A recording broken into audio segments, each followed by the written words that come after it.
All right. What's up, guys?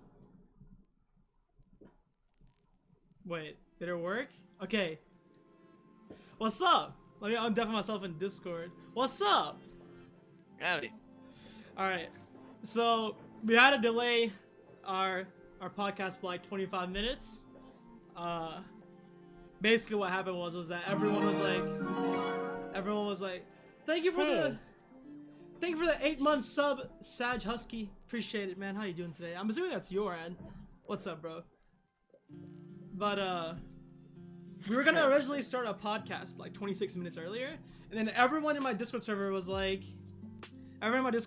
wait, you need some guests to put in your podcast. So I spent the next 25 minutes trying to find like people like last minute. I spent the next like 25 minutes trying to find people like last minute, just all cap messaging them. Hey, you want to do a podcast with me? Smiley face. So I did manage to find 2 people. So if you guys see a smashed in Raichu on your screen right now, that's Gio. Gio, if you want to say hi real quick. Hello. This is me. I'm the smashed Raichu. You're Wait. the smashed Raichu. Okay. Okay. We're gonna ignore that. Oh, you want to talk a little bit about yourself? Where you're from? Stuff like that? I'm from Pennsylvania, actually. You might not be able to hear in my voice. Play a lot of Rocket League. Kind of toxic. Not that toxic compared to most games, though. Alright. Our second guest, the man with the webcam, the smexy looking video game donkey lookalike, is... What? You look like video game donkey, alright? But our second guest for the show is Doge. So Doge, if you want to say hi and introduce yourself. Howdy. I got crooked fingers. I'm from Florida, and I play a lot of Rocket League. I play Rocket League, CS, and Rust. Basically, he's an expert on today's topic, as you guys can tell. But speaking of today's topic, you guys can see the topic beneath both of them. It is toxicity in video games. Also, what's up, Pug? I am doing a podcast, man. It's a experiment. We're gonna see how it goes. We're gonna see how what it's like. Hopefully, it goes well. It's me, yes. What have you been up to, man? College? But yeah, this is a pretty, not gonna lie, guys. One of my friends, his name is River Sticks. If he's in here, I think he's in here. His name is Asian Kid. Asian Kid, if you're in chat right now, bro, I want to give you a huge thank you. This guy was studying for a physics exam, bro, right? And then he said he did my overlay. He did my overlay, this thing, but there were a couple of changes that we needed done, right? So if you guys see the recent dono, the recent sub at the bottom, and then the top right where my picture is sliding in and stuff, I had to make some changes. So Asian Kid was in the middle of studying for an exam, and I kind of reached out to him very last minute, and he got it done immediately. So huge thank you to Asian Kid for that as well. I'd also like to thank today's sponsors. Hogwarts poster board on my left here, and we got a Pikachu here. All right, thank you. Whatever carnival I went to win this at, I had to shoot like 20 free throws in a row to win it at, but you know, it's whatever. Oh, it is a Dedenne. Wow. I don't know my Pokemon like that. I just like Pikachu because it's cute. All right, guys. All right. No, but it's not a Raichu. It's a Dedenne according to Pug. What's the difference? Like, what's a Dedenne? I've never. Yeah, that's what I'm saying. Yeah, I've never heard of that. Pug, you're weird. Like, people know like 4 or 5 Pokemon. I bet you're the type of guy that knows like all 100 or 200, however many. There's like 900 plus. It's like 900. Why? I know like the first generation. That's it. Yeah, I know there was like 160, 170 in the first generation. It's 151 in the first generation, I think. It's something like that, yeah. Why is he getting punched in the face? That's not nice because it's funny. Gio sent me the picture. Gio was like, I don't have a webcam. He used this picture. Just put this out in my guest box. So we were like, okay, cool. You know, sure. But yeah, today we're gonna be talking about toxicity in video games. And before we, you know, really get into this topic, I think it's really important to talk about how like everyone got into gaming, so to speak. So I'll go first. My introduction to gaming was probably like when I was 9 or 10 years old. I have an older brother. My older brother, he's 10 years older than me, so I'm 17. My brother's 27. So when I was 10 at the time, he was like 20. So it was actually when I was younger than 10, because I think he was 18. So I was 8 or 9. And that was back when like the Xbox 360 came out and the PS3 came out and stuff. So when the Xbox 360 came out, my brother was in high school, and like he got it, right, because he was like, when he wanted to try it out and stuff, and all of his friends were getting it, so he got it. And I remember my introduction to gaming was just watching him play. Like he would never let me touch it. I mean, that's how it is when you're siblings. You don't touch my stuff, I don't touch your stuff. So, oh, Pug with the 100 bits. Although the message didn't read because it wasn't above 200, I think. Nonetheless, I'll read the message out loud. Thanks for the 100 bits, Pug. Thanks for asking. I got into gaming when I was given a Game Boy Advance Clear Edition back in the day. Then I got a DS and was a gamer. Nice story. Oh, nice story. Nice story. Nice story. The origin story of a villain.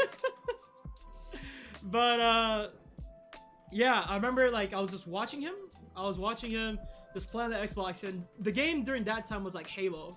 Like during that era when the Xbox 360 came out for like the first time, it was such a big emphasis on Halo at the time. So I remember me growing up, my what got me into gaming was watching my brother play like Halo Reach and Halo 3 and all of that. And eventually, I grew a little bit older and I was like 13 and stuff. And by that time, I was like, okay, my brother got to play games when he was older. I get to play games when I'm older. So I got, I went over to my friend's house. My friend had an Xbox One, and I played an actual game for the first time when I was like 13, and it was awesome. I was like, wow. I actually played. I think it was. What did I play? I don't remember the name of the game, but it was some game on the Xbox One. It wasn't like a AAA title or anything. It was just like just a game.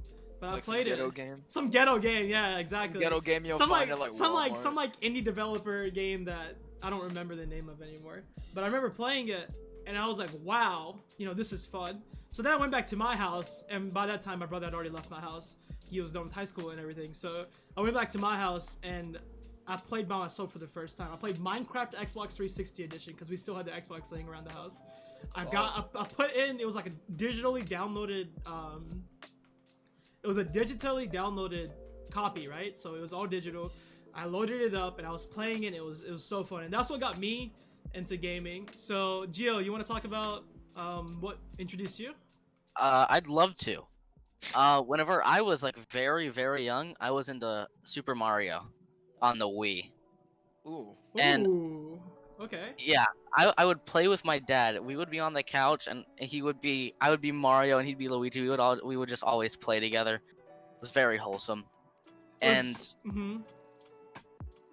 my grandma, she had an NES and an SNES, and whenever I would go up to her house, I would always play on that as well. But I was always like into gaming whenever I was like very little.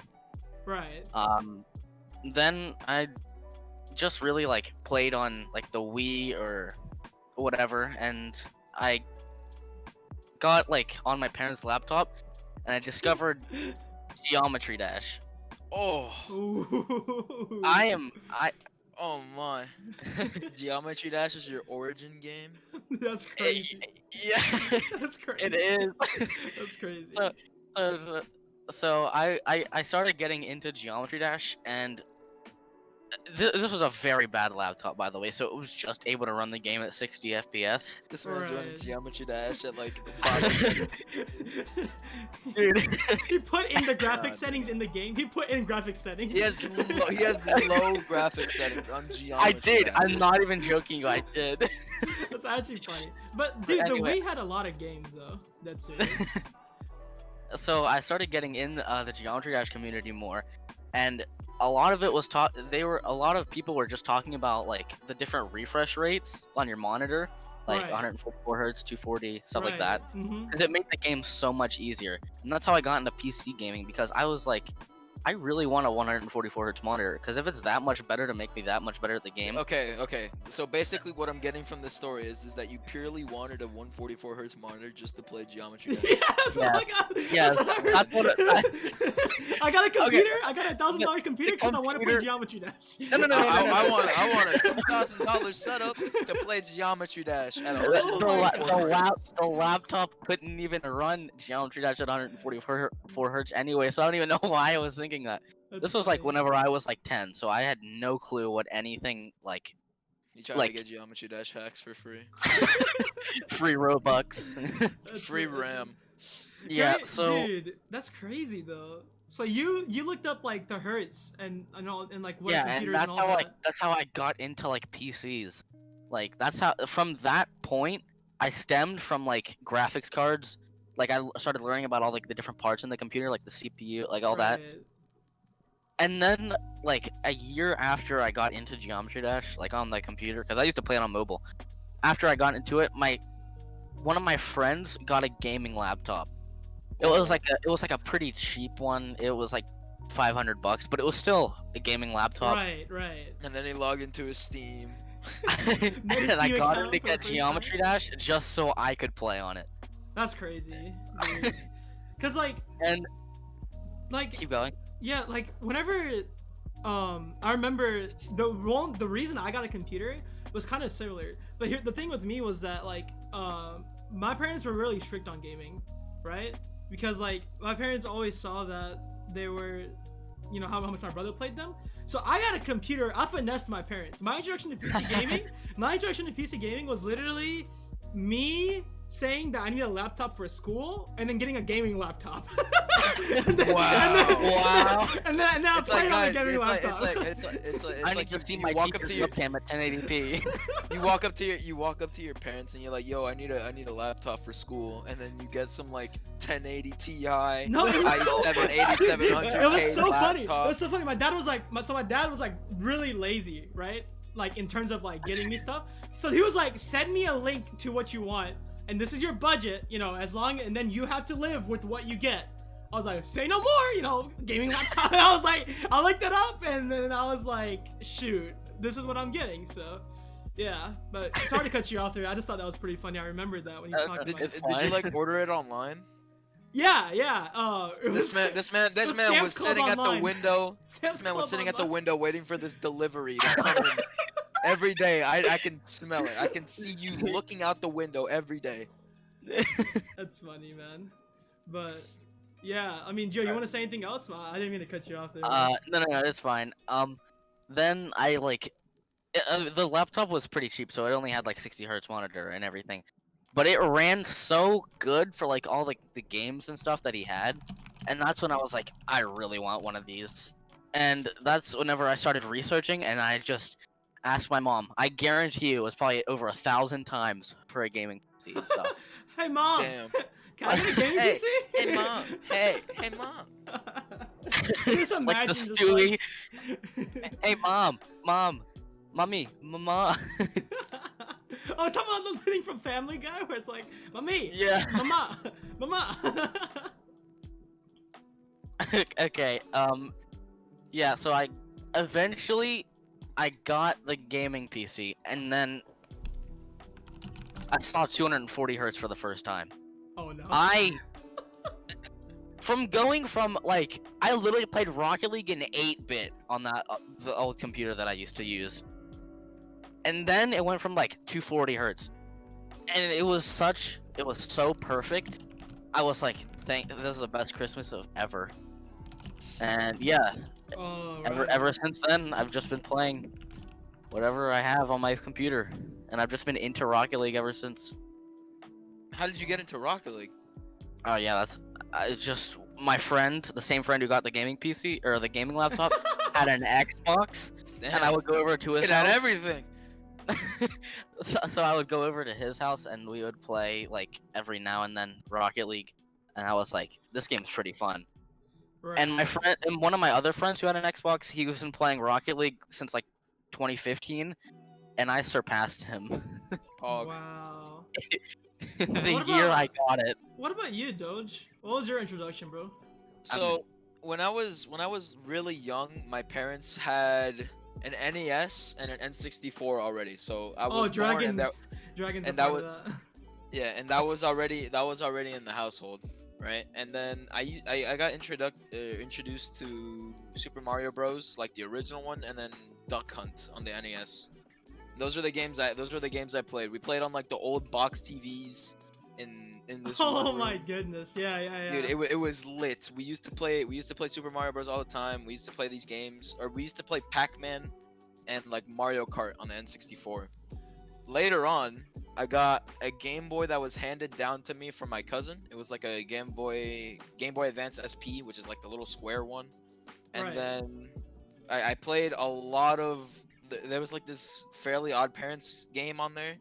I don't even know. It was some like cheap like rip-off Fairly game. Odd Parents had a Yeah, game? dude. Well, that's crazy, bro. I also played That's like a Hot crazy. Wheels game on there for the longest time. Yeah. And then we got some like hand-me-down original Xbox. Like Original. like Halo 2 original. Oh shoot, that's crazy. I think that's the first game I actually like played that had like a campaign in it. Right. It was Halo 2.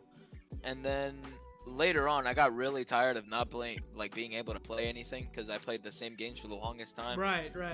And then we got a Wii.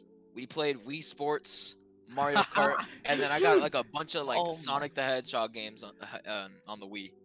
The Wii It games was- are so good too. Like, tell me I'm wrong, Dude. dude. They're so good. Wii games are pog as fuck. Don't lie. Yeah, Wii games have And always I been used to really play good. Wii Sports so much. Mario Kart For- Wii, bro. Like, oh my Dude, god. yeah. Mario Kart Wii is one of my favorite games. I still Hey, have it. killer. It's in a Hey, box Maddie. in my room somewhere. All right, So- go ahead though, Dodge. And then we got like a 3DS, right? That kept us like entertained for the longest time. I think the first FPS game I played was or like multiplayer FPS game was Modern Warfare 3 on the Wii. On the Wii. Dude, On okay, the Wii. listen. Now hear me out. You would imagine, right? You would use the stick controller that every Wii comes with, like the Wiimote. Yeah. But there was a game pad, like For an the Wii. actual controller for the Wii. I never knew And that. I was had one of those. I was literally goaded on MW3. It was riddled with hackers, right? Right. You can change you can change the color of your name with like a color code or some shit. I learned how to do that too. And my original name on the MW3 was Captain Apple. Oh I don't my know God. why. It was Captain Apple. That was my OG name. And then later on, I got a laptop, and I had that one for 4 to 5 years. Right? I think I played Minecraft and Terraria on that computer, Right. and I also played like Gmod for the longest time. I got really tired of running Minecraft at 60 frames and it dropping occasionally a lot. Right. And then I also got introduced into like modded Minecraft for the longest time, and I really wanted to do it, but on my laptop could just not run it at all. So I begged my dad, yo, get me a PC. I don't care what kind, just a better PC than this. I need a And computer. he CPU, got- GPU, a computer. Yeah, he just bought like some random office computer, and I just used it for the longest time. I think I got it in 6th grade. Wow. I was around Yeesh. I think I was around 11 or 12 when I got my first like actual desktop. And then on there I had Minecraft, Gmod, Terraria, and then I was introduced to CS and Rocket League. Well, Rocket League I played because I had an Xbox One. I forgot to mention that. I had an Xbox One before my PC. Right. It was in between the laptop and the PC area. So I played BO3 and Rocket League on my Xbox One. And then after I got my PC, I really like quit Xbox because I wanted to just play PC for the longest time. Right. So after I got CS Oh no. and Rocket League, Oh no. hold on, This hold is not on. a good That- combination. okay.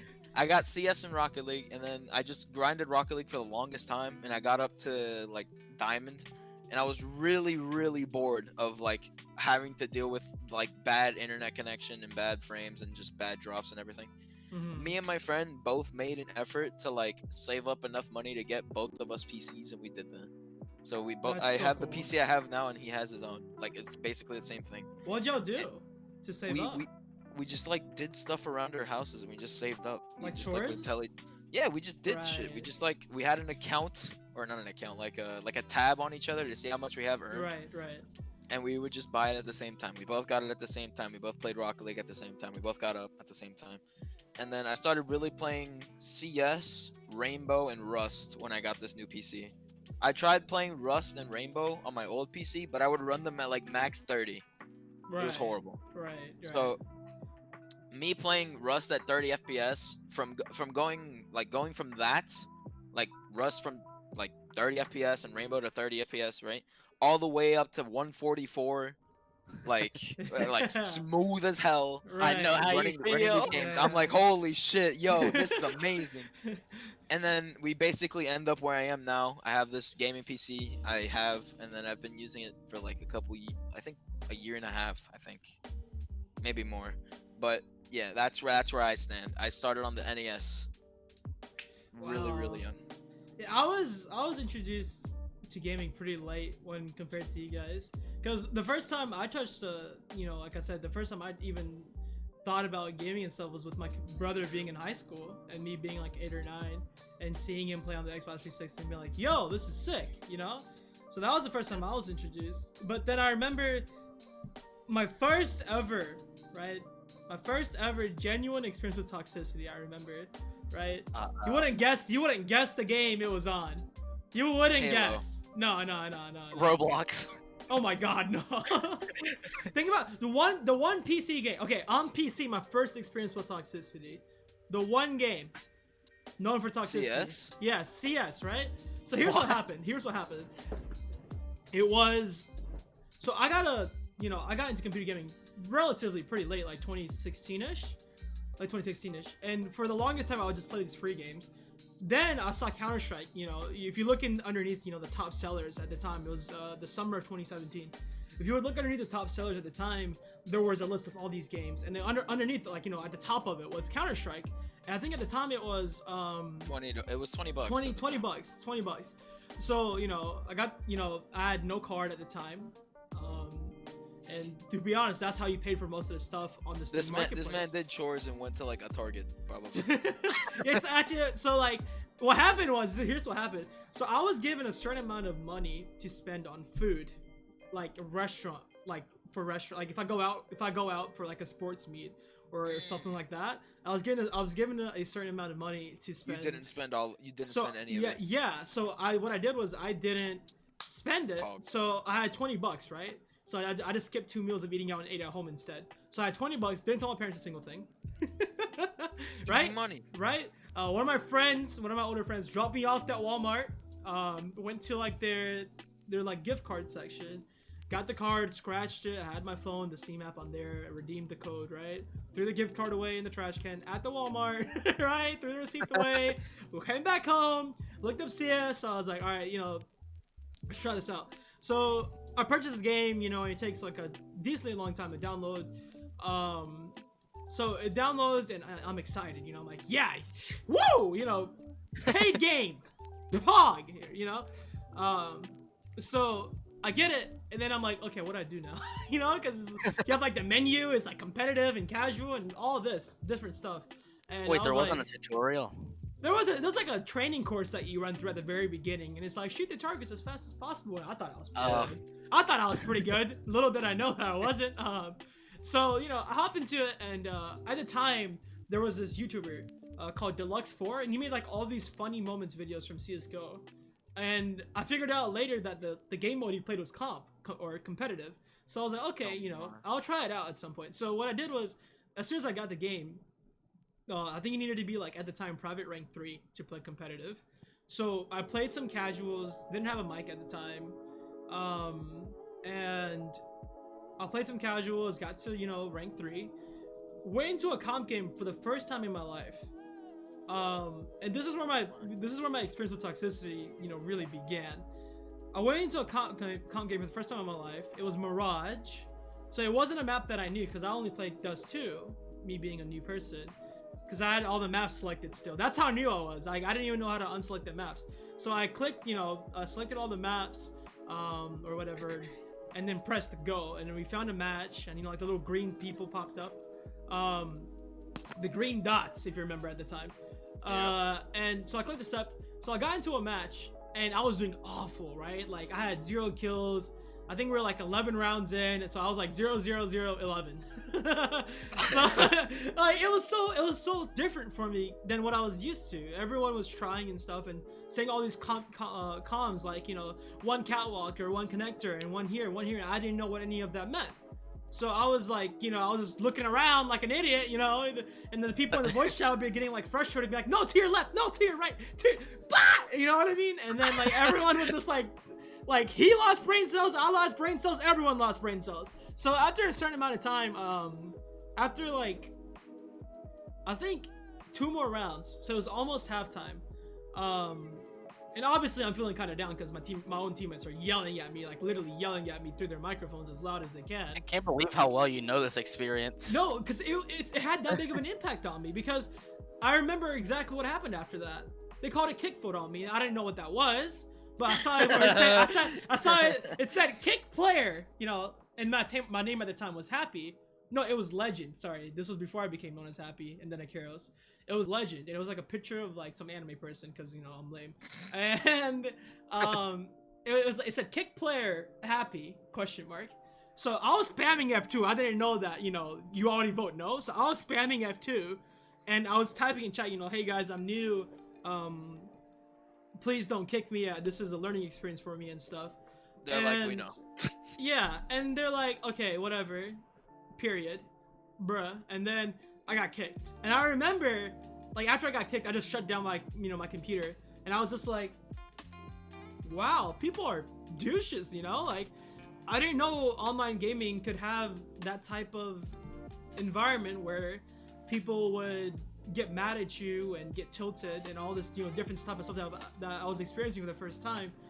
I didn't know online gaming could have that side to it. And I remember just like turning off my computer and not playing for like 3 days straight, you know, just doing something else just because I was so upset over it.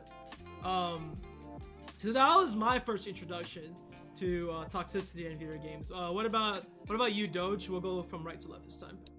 I think my first toxic encounter was on Black Ops 3 on the Xbox One. So me and my friend, right? My friend was the toxic one, believe it or not, right? Right. So we were playing COD. I think we were playing like S&D or some shit.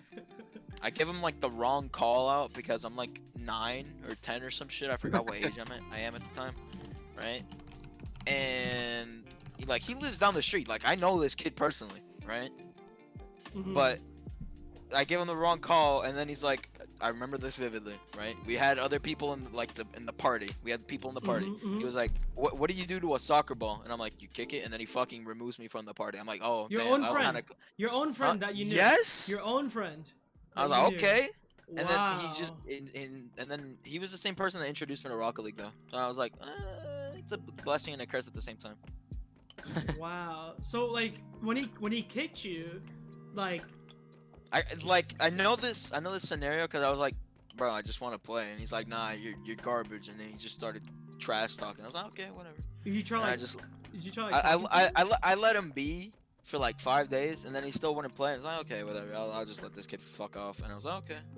Wow. I can't, like, for me it was bad enough that random online people I knew were, you know, showing this behavior that I'd never seen before. But for someone that you know in real life to do that, in real life, that's tough, man. So did you guys just stop being friends after that? Like, just yeah, basically. Yeah. That's true. It was Did you say it was Black Ops 3? Yeah, Black Ops 3. We were playing S&D. Oh, Search and Destroy. Oh god, dude. Oh, Call of Duty Search and Destroy is another story, man. I think it was. We were playing like hardcore Search and Destroy on like some map. I don't even remember what map it was. Right. Dang. That's my first one, I think. And then there's many encounters afterwards on PC. Right. Well, what about you, Gio? I don't know. I didn't start online gaming for like a really long time, so I don't really remember when my first toxic encounter online was. I know my first toxic encounter in real life, though. If you want me to tell that. Sure. Well, try and think of like the most early one you can remember. Yeah. Just try to think of like it doesn't have to be your very first one, but something that you remember vividly as being one of the first times that you encountered people being toxic? I don't know. I guess just people saying what a save whenever you. Talk about Rocket League, whenever they score on you and you can't save the ball, and just like spamming what a save, dude. Yeah. Oh wait, no, it was one of my first games of Rocket League, and I said, and I went with a Rocketeer. Do you remember whenever you had like those titles? Yeah. And I was like, he was on my team, and I said in chat, "Oh, a Rocketeer, we can't lose now. You're so good." And then we ended up losing, and he called me like so many things. But I never let it get to me. But I do remember that actually. I feel like the higher someone's skill level, quote unquote skill level is in a game, the more toxic they can be sometimes. It's like if someone's new, they're not gonna talk that much smack to you. If someone's like not so much new, they're gonna talk a little bit of smack to you. If someone's a veteran, you better believe they're gonna roast you. You know what I mean? Like that's actually really funny now that I think about it, because that's how Rocket League was for me as well. I wouldn't encounter toxicity when I was in bronze and stuff, you know? Damn, there's toxicity in bronze. Then I went to silver, and then, you know, the word ball chaser got founded for the first time in silver. And then I got in gold, and people would spam wow if you hit the ball in the air even once. It's wow, you know? It's just like... I still get called a ball chaser to this day. And I was just like, why are people getting so triggered? So, with all these experiences, right, I want to make a general definition for what we consider to be toxic in a game. So, what would you guys say? Twitch chat can help out on this, because I know you guys are in Twitch chat right now.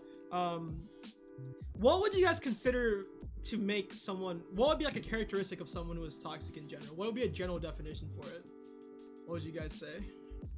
Because it's kind of a broad term now that you think about it, you know? Like... You can call a person toxic for doing almost anything nowadays. Yeah. You can call a person toxic for like not talking.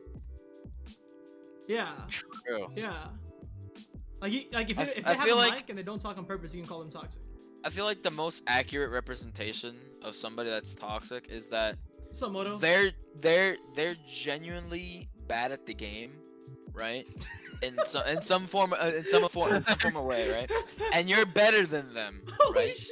And then they start trash talking you because you're better than them, right? Because you're using some sort of quote unquote meta way of winning a game, right? Then they start trash talking you. So that's what I consider toxic. So if you're better than someone and they're like, "Oh nah, you're fucking dog shit," it's like, bro, I just slammed you. Shut up. Yeah, I think Mr. Lalo's definition is pretty good. He says that I'd say that anyone that brings negativity to make someone else feel lesser of themselves. So maybe intentionally, because sometimes you can do it unintentionally. Yeah, I feel like it'd probably be like someone that's not really being toxic, because if you're gonna do it unintentionally, you're probably not a toxic person in the first place. It's probably for like constructive criticism. Right. So it's probably someone that I would say brings negative emotions into a group, you know, while they're playing games, including themselves, right? Because in order for them to make, you know, other people feel bad, they have to feel bad themselves, right? Yeah. So I mean, yeah, I'd say Mr. Lalo probably has. And Evil was just talking about trash talking in general, which is very true. Yeah, I can agree with that. So we talked about what the definition of toxicity is, right? Mm-hmm. Where do you experience it the most? Oh my! I have a term that I can think of immediately. I think I experience toxicity the most, hands down, in any game that has a competitive mode. Yeah. Yeah. Like it doesn't have to be a first-person shooter. Obviously, Call of Duty, you know, has it. Counter-Strike has it. Siege has it. Rocket League has it. Yep. Fucking League has it. League Overwatch has it. The worst. Dota Overwatch is an FPS. Like, it can be in any game, really. Yeah, even if they don't particularly have a competitive games with a competitive aspect. Yeah. Well, I mean, like a competitive game. As long as the game's competitive, which just about every game is. Like even like with solo games, like you just play by yourself or something. Like speedrunning, like people would call people trash for trying to even though you're completely doing it by yourself. Like you're not going up against anyone except for yourself, and people will still call you trash. Among Us is toxic as fuck. Among Us is. Oh my toxic. gosh. Online Among Us is actually god awful. Online, like not private, just like public Among Us. Yeah. It's awful. I think a better way or location for toxicity in games would just be any game that ranks anyone or in any game in which a player can show that they're better or worse than another player in any way. If that makes sense. But that's most games. That's like most almost yeah. every. Yeah. That's like every multiplayer game. Yeah. That's the point. And that's where like this big like paradox and conundrum comes in, because you're sitting here and you're thinking that, well, if toxicity is in any game that has an aspect where players can compete among themselves or even show that they're better or worse at a game without a there's competitive always setting. a way for that to happen. Yeah. There's always a way for somebody to prove that they're better than someone else. Yeah, multiplayer gaming is based on that principle where people can interact with each other and everyone's trying to get better at the game together. You know what I mean? So it's found in literally almost any game that you can think of. I mean, freaking Minecraft. Yeah. I can't even think of a game that isn't like that. Yeah, I don't. Let's see. I'm gonna open up my Steam library right now. All right. You guys give me a checklist of whether or not this game would have toxicity in it. Hello. 1 second. I'm gonna scroll down right now. I'm pretty sure fucking Portal 2 is toxic. Yeah. You can't solve this puzzle? You can't think, dude? You fucking dumb. You're retarded. Oh my god. All right, here we go. Risk of Rain 2. Yes or no? Toxic. Rocket League. Yeah. Toxic. Left 4 Dead 2. What a save. I don't know. I don't know about Left 4 Dead 2. You could probably be pretty toxic. I think Left 4 Dead 2. The thing with Left 4 Dead 2 is, since it's a co-op game, where you can't really compete with each other. Not really. You can't really. Like, it kind of dials down on the toxicity a little bit. Among Us. Happy with Left 4 Dead 2. The toxicity in that one is your teammates constantly killing you because friendly fire is on that. And always healing themselves, taking the med kits, always taking pills, not picking you up if you need it, and just leaving you behind. Okay. Well, that's that. Among Us, definitely toxic. Yeah. GTFO, definitely toxic. CSGO, definitely toxic. Fall Guys, the freaking grabbing thing when you're trying to grab the finish line. Oh my god. And they grab it and they like finish push you line back. shit. It's so stupid, dude. So that's definitely toxic. Gary's mod, definitely toxic. Golf with your friends, the freaking when you have collisions on, right? And people just and then hit your golf ball really hard. Golf with friends. You It's would awful. never think some game sounding so innocent as golf with your friends Yeah. is toxic. People says Among Us. Dude, Shell Shock Live is probably fucking toxic. Dude, Yeah. it is. Yeah. Uno.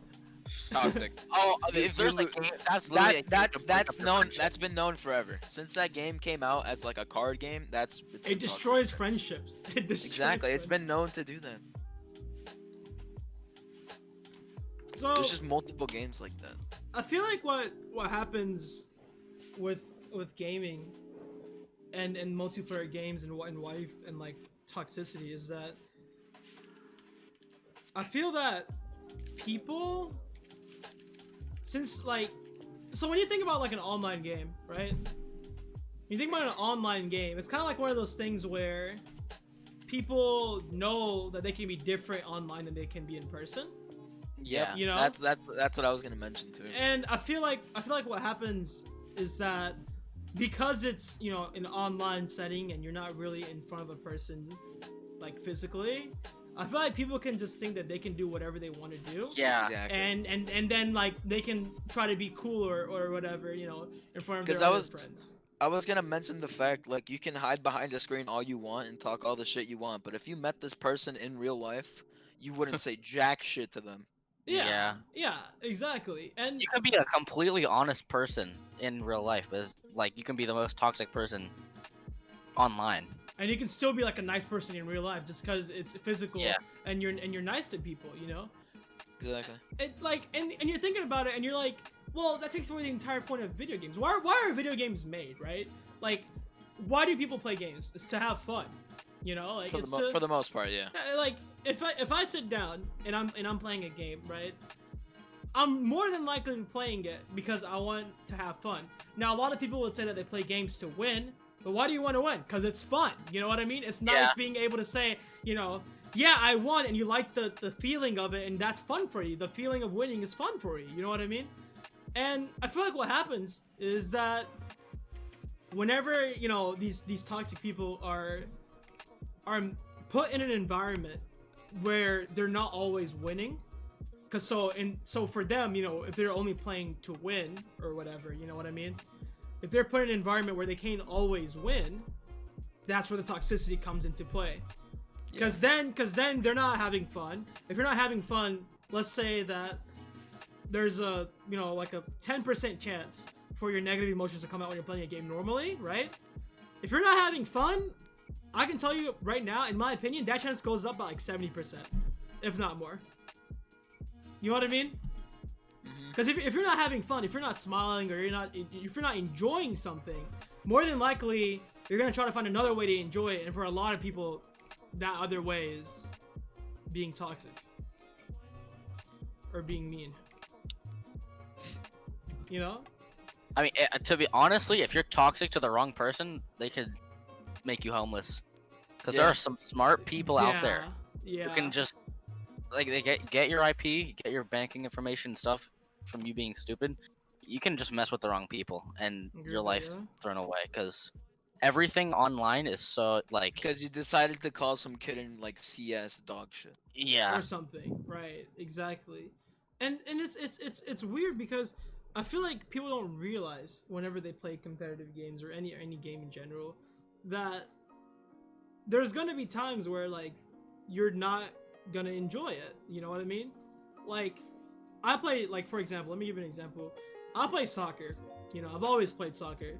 But there's been some days, where I don't enjoy it. Where I just I would rather be doing something else, or I'm just not having fun that day. You know what I mean? With games, they're not 100, they're not a thing where they're gonna be fun 100% of the time. If you get killed, or if you lose a match, there's gonna be that moment of not having fun, or that moment of frustration that you feel. You know what I mean? And I feel what happens with toxic people is that they know that they don't know how to deal with that emotion. You know what I mean? They don't know how to deal with the frustration or anger that they feel, so they just take it out on others. You know what I mean? Yeah. And I feel like another thing is that it's so much easier to be a toxic person online than it is to be a nice person online. Just because it's kind of like one of those things where everyone around you, you do what everyone around you does. You know what I mean? And I feel like what's happened with multiplayer, worlds and games nowadays is that everyone around around a said person is toxic, and you are who you hang around, or you are whatever what other people around you are doing. So then that person becomes toxic. You know what I mean? And it's super hard to combat that. You know what I mean? So let's make a list. All right, the three of us together. Let's make a top 5 list as to the most toxic games on computer right now. Okay, Rust. I don't know. So what is Rust about? I've never actually played Rust. Alright. So, Rust is this FPS game. It's a survival game, survival of the fittest, basically. And you run around with a rock and a torch.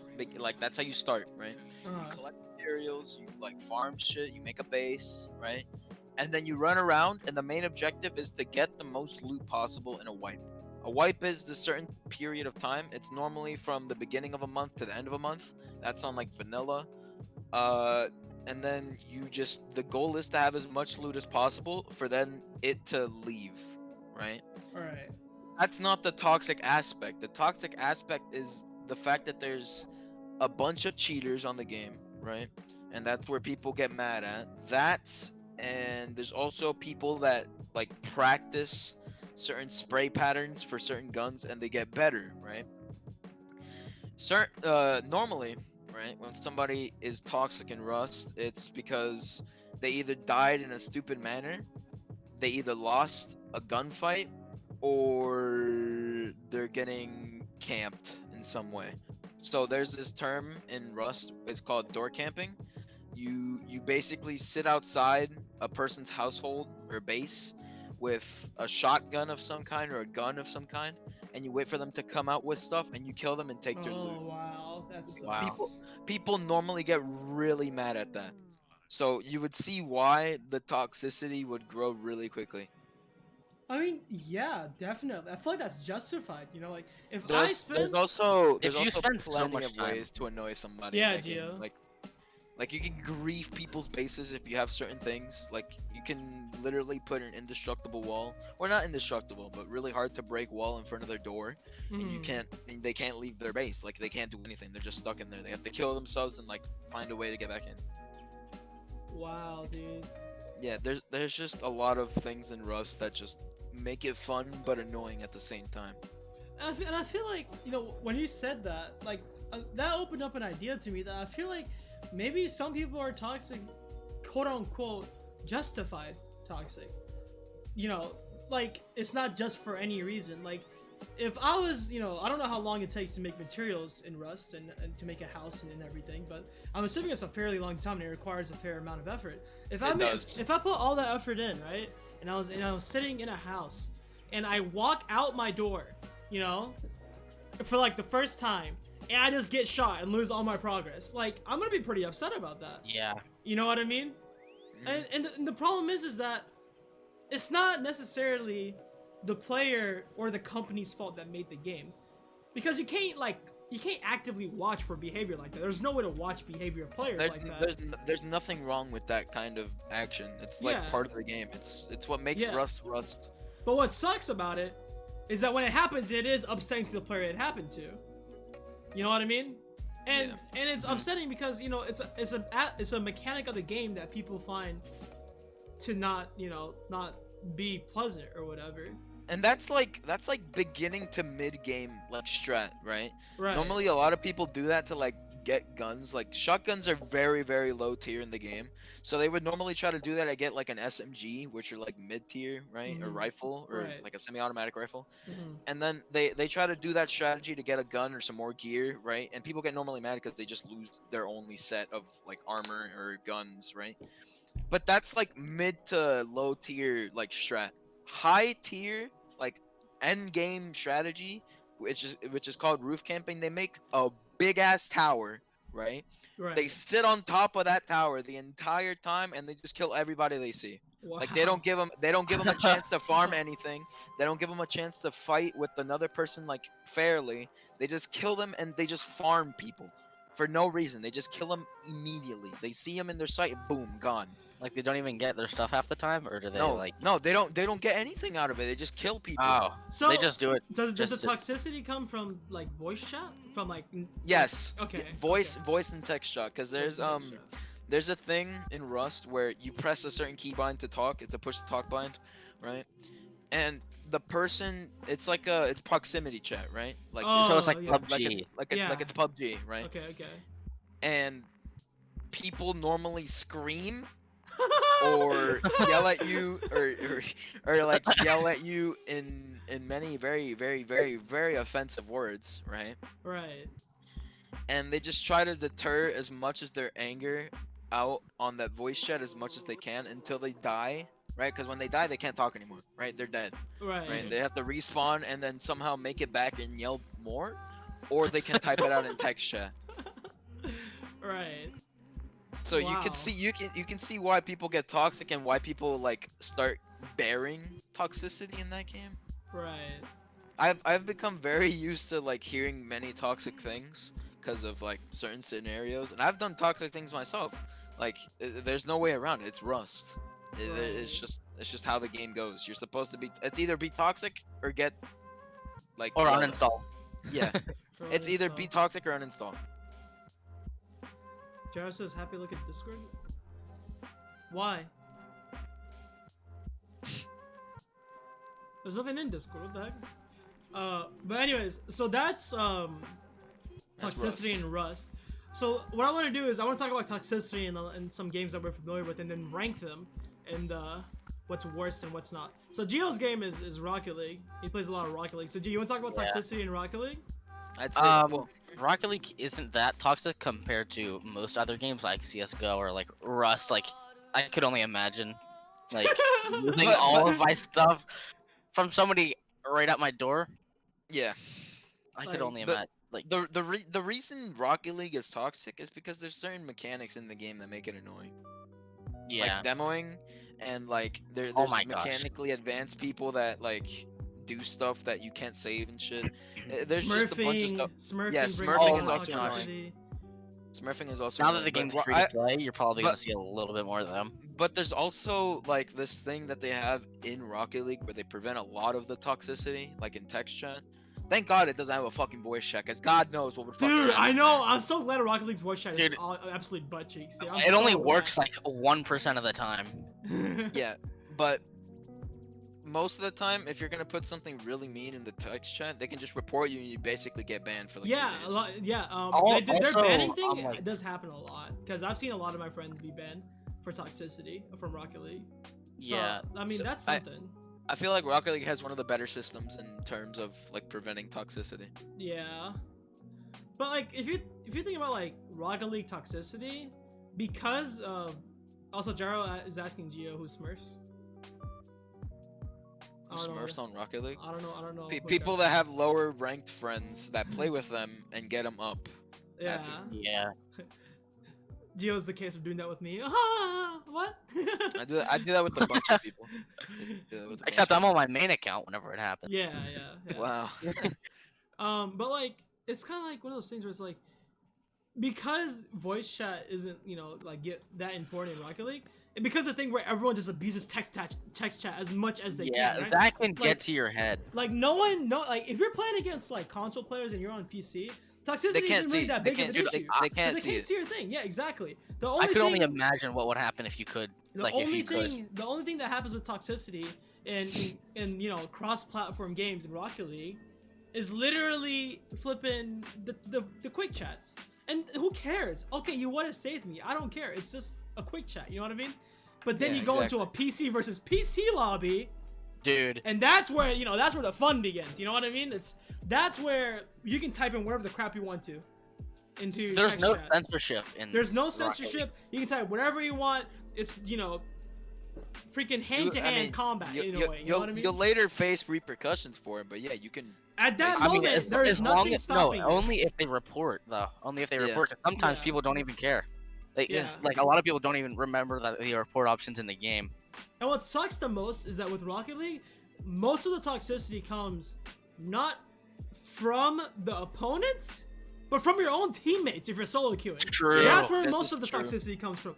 And that's what's crazy is that what happens in a lot of games and what happens in in Rocket League as well is if it's a competitive game, yes, the opponent team can be toxic, and a lot of the times the opponent team is very toxic, but most of the times it's your teammates that are bashing your skull in. You know what I mean? You can make one little mistake, and because they care about the game so much where they want to win, and that's all they care about, and that's it. They don't understand that losing is a part of playing the game too. They will bash your skull in for it. You know what I mean? Yeah. And it sucks because this is someone that you're supposed to be playing on a team with, right? And you're trapped in this cycle of this guy is trash talking you, so you're playing a little bit worse because he's affecting your mental game or whatever. And then because of that, you lose more. You lose more because of that, and because of you losing more, he trash talks you even more, thinking that's gonna help. And you're stuck in this this infinite loop until the game ends, and then ultimately everyone leaves. Where the guy is getting more and more upset, you're getting more and more upset, and it's really hard for you to not say anything back too. You know what I mean? Like how long before you want to say something back? You can be the nicest person in the world, but if someone's constantly just bashing your skull in and just saying all these slurs and all this this mean stuff to you, how long before you say something back? You know what I mean? And that's the problem that I see with Rocket League is teammates will just not get along with each other, and then the enemy team joins in and plays the mind games, and they talk trash too, and then at the end of the game no one even cares about what the score was. Everyone's caring about what this guy does for a living. Like, you know what I mean? Yeah. Like, you know what really sucks? It's so easy to get into a game with the same person you just run last game. And that can affect like even just doing one thing in 2 games ago can affect you 3 games later. Because then that guy's like, oh, I don't want to play with this guy, and then he throws that game because he's like, because of the last game. Yeah, exactly. Or just instantly leaves. Or he's on the enemy team and then he like trash talks you even more. Dude, I got a Rocket League story for when I get there. All right, Jared. But Mr. Lilo mentioned League of Legends. I don't really play League. I don't play League, so I wouldn't know. But I have seen Tyler 1. Tyler won. I've seen Tyler There we won go. on YouTube. Prime example. And I think from what I've seen on League of Legends, I think it's also textual abuse all the time. Yeah. Because voice chat, there's no, across team voice chat, obviously. And voice chat in League of Legends kind of sucks too. So it's mainly just people just typing stuff out, just like in Rocket League, just getting mad at every single small mistake that you do, right? And like I said, it's like, it sucks because the toxicity comes from the source that you don't expect it to come from your own teammates, because they know what you're doing, what you're not doing. You know what I mean? Like, and then that's how it is in Rocket League. If you like make one mistake, sometimes you'll have a really like toxic teammate, and then I'll just start throwing. Like sometimes it's even like 1-0, and your teammate will just leave. Yeah, and they just give up, and everyone's being like a jerk to each other. And then what happens in League is this thing called like running it down mid or whatever. So basically, what you do is you get your champion or your character or whatever, your legend, and there's like a middle lane, right? And you get your character to just run down the middle lane and feed the enemy team gold. Because every single time your character dies, the enemy team gets gold so they can get better items to Oh, so you just throw. So yeah, you just throw. You pick your character, you go onto the middle lane, you tap it, you go, run up to the tower or whatever, get shot down, give the enemy team gold. Wow. And then that makes everyone mad and upset. And then because someone's throwing, another guy gets toxic, then he gets banned as well. You know what I mean? Damn. It's a really complex It's just system an infinite loop yet again of behavior. And I feel like one of the reasons for it is because like with physical human interaction and like how you talk to other people around you, I feel like there's a restraint in the sense that this guy, I know him in person, he can physically do something, you know what I mean? And I physically know him, and because I physically know him, I have to, I can, what's it called? Be a decent human being, you know what I mean? But then you get online, there's no quote unquote restraint on you, okay? And because there's no restraint, I feel like people just like let loose with everything. I had a friend, I'm not gonna say his name. What would happen with him was that he felt really frustrated with his life, right? Just really frustrated in general. He didn't like his job. He didn't like the city he lived in and stuff. And obviously he wants to keep his job. That's how he survives, right? So what he would do is that if he wants to keep his job, he would, be normal or whatever. Then he'd get home and then get on like an online game, right? And then just starts bashing everyone. And then like, it's his form of stress relief. It was his form of stress relief, where he literally just yell at everyone and be a complete jerk to everyone because he was that upset, and that was his way of releasing stress. And I'm like, if you're that upset, why would you play a game? And you know what I mean? You're ruining other people's experience of the game. You should try doing something else to vent. You know what I mean? Because at the end of the day, I feel like what happens a lot of times is that obviously some people are just douches with, whether with them being toxic and stuff, but some people see being toxic as a way of them dealing with stuff. Yeah, of them dealing with stuff that's going on. You know what I mean? What do you guys think of that? Joe, you haven't spoken that much in a while. What do you think of that, man? I think there are a lot of different ways that people can cope with their stress, and that should not be one of them. Getting like, obviously, if you're a stressed person, like just normally stressed more often, then you probably know how it feels to be like in a bad mood or something, and then putting that on others, it's just, it's. I don't think that people. There's so many things that you can do for stress relief, and bashing on other people and giving them stress is not one of the things. Like what I've said to people who are like really stressed in their life, I'm like, some people know me as like a therapist kind of. Get something to look forward to, at the end of your day, like watching your favorite show or like hanging out with friends or something, because that will make you a lot happier in life. Yeah, for sure. And like, I feel like what happens is like the thing you said where you like get something to look forward to. For people that are like really toxic as a form of stress relief or whatever, that becomes your thing to look forward to, where it's like, okay, when, I'm done with this, at this time I can just get on and make everyone feel bad, and I enjoy that. You know what I mean? like if you're gonna have something that you should look forward to at the end of the day, it should make it positive for everybody. Yeah, including yourself. You know what I mean? Yeah. But yeah, I mean, I'd say the source of toxicity probably comes from one of three things, right? One, not having fun. Yeah. Two, in real life issues whatever issues you have, right? And then three, trying to look cool / thinking you can have a different personality online. Yep. You know what I mean? So or for being literally genuinely jealous of somebody that's better than you. Yeah. Yeah. Yeah. And or maybe that's you're just just human like nature, that. you know what maybe I mean? You're just a toxic person in general. Yeah, and then like, and you're sitting here in this situation where it's like, freaking, you're sitting here in the situation where all these reasons are into a thing. Hey Mako, what's up? Can I join this? Can I join this podcast? No, do you want to sub out? Dude, me and Gio can be subbed out by Gyro and Retro. If you guys want. I mean, we've been on for like an hour. I feel like other people deserve spotlight. It's been an hour already? Yeah, dude. See, it's been fun though, right? I hope it's been fun. It's my time to shine, baby. Alright. Yeah, Gyro. Okay, well, it was nice having you You guys. still owe me diamonds. Okay. Well, I will burn down one block every time that you don't pay me diamonds. Gyro's toxic, see? Speaking of toxic people. Alright, well, Doge and Gio, I guess we'll sub you out for now since Retro and Gyro want to join in. Alright. It's been a pleasure talking to you guys. This will probably be a YouTube video at one point, so say hi to YouTube if you want. Doge, if you want to wave. Oh yeah! No, we salute. If you need me later in the stream, I'll be here. Yeah, for sure, yeah, man. I'll also be on there. Alright, guys. Thank you. Alright, no problem. Make sure to go to like an intermission screen and then like change the camera. Change everything? Yeah, I got you. I got you. Alright, thank you, Mr. Lilo. Appreciate it. I'm outie. Thank you, Doge. Thank you. No Thank problem. you No for problem. having me on Thank here. you for having me. Much love. Alright. Much love, G. See ya. See you See around, ya. boys. See ya. Alright.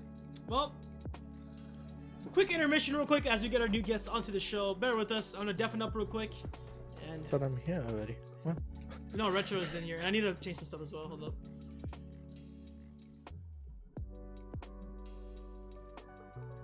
Yo, what's Retro, you got a webcam? Yeah. Alright, can you turn it on? Alright, sick. Oh, shit, I'm orange. Hold on, I gotta put this back on stream. Yeah, I'm in my dorm, and so setting up my PC and everything has been weird. Alright, 1 second while I You figure don't this mind out. me, I'm just gonna be focusing on playing my ranked matches on No, Rocket no. League as we do this. Well, let's see what we have. I can't get over Doge's. I fucking just need salute. 3 I need to go more flip it. ranked matches. The camera's all messed up. Camera's all messed up.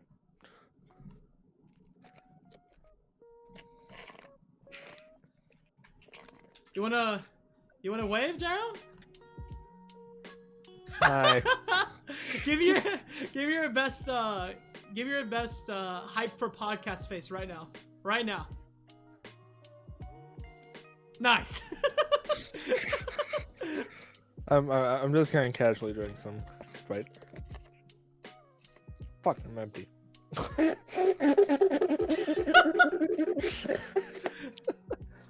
fucking guy. Alright.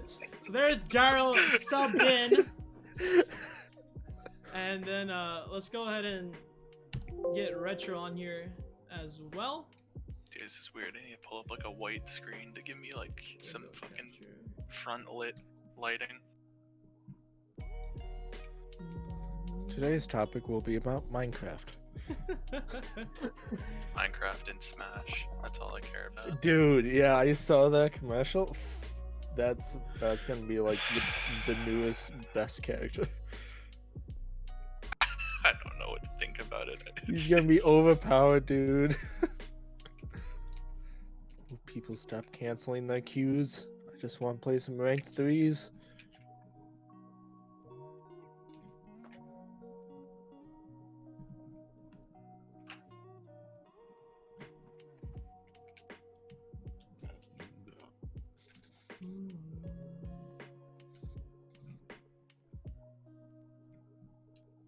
All right, here we go. All right, both of you wave real quick one more time. If everyone can give a round of applause in chat for our two new guests here. We got Jaro and Retro. Welcome to our podcast, guys. So, if I can't take my hands off the controller. Jaro, stop playing Rocket League.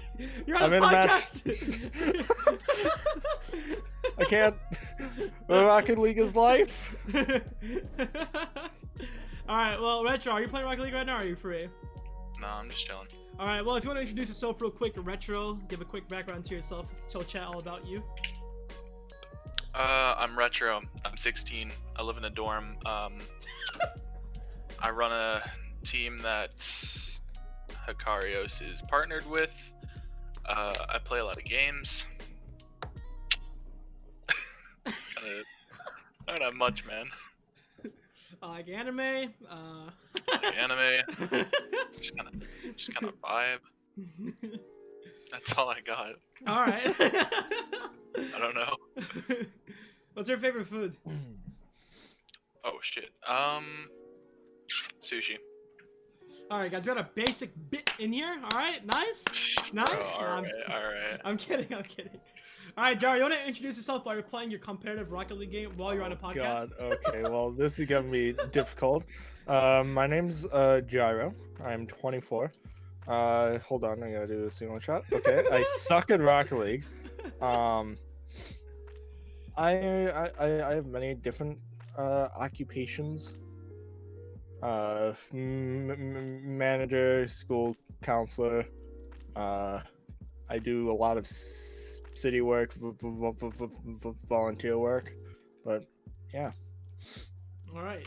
He also gets very mad very easily, chat. You guys should know this, and he might be a victim of the talking about toxic people. Prime example here. Prime example. You might be wondering why I brought him in here. Okay, this right here is our living test subject of toxicity. He can give first-hand experience of what it's like to be toxic in a video game. It's so god dang annoying why my teammates can't hit the ball. All right, how long you got on your Rocket League game, Jared? We'll get started after you get done with the Rocket League game. Okay. How long you got left? 2 minutes and 50 seconds. Alright, so while he does that, winning right now, so. Alright, so while he finishes up his Rocket League match, I'll get you guys up to speed on what we've talked about already. So, first thing we talked about is obviously me and the other two guys did our introductions and how we got into gaming and stuff. And then we talked about what kind of games that you found toxicity in. So we came to the conclusion that toxicity is actually found in pretty much every multiplayer game you can find, just because in multiplayer games there isn't an emphasis, but there's definitely a partitioning of player skill level, in the sense that one person at some point or another in any multiplayer game can say that I'm better than you or worse than you at this thing, okay?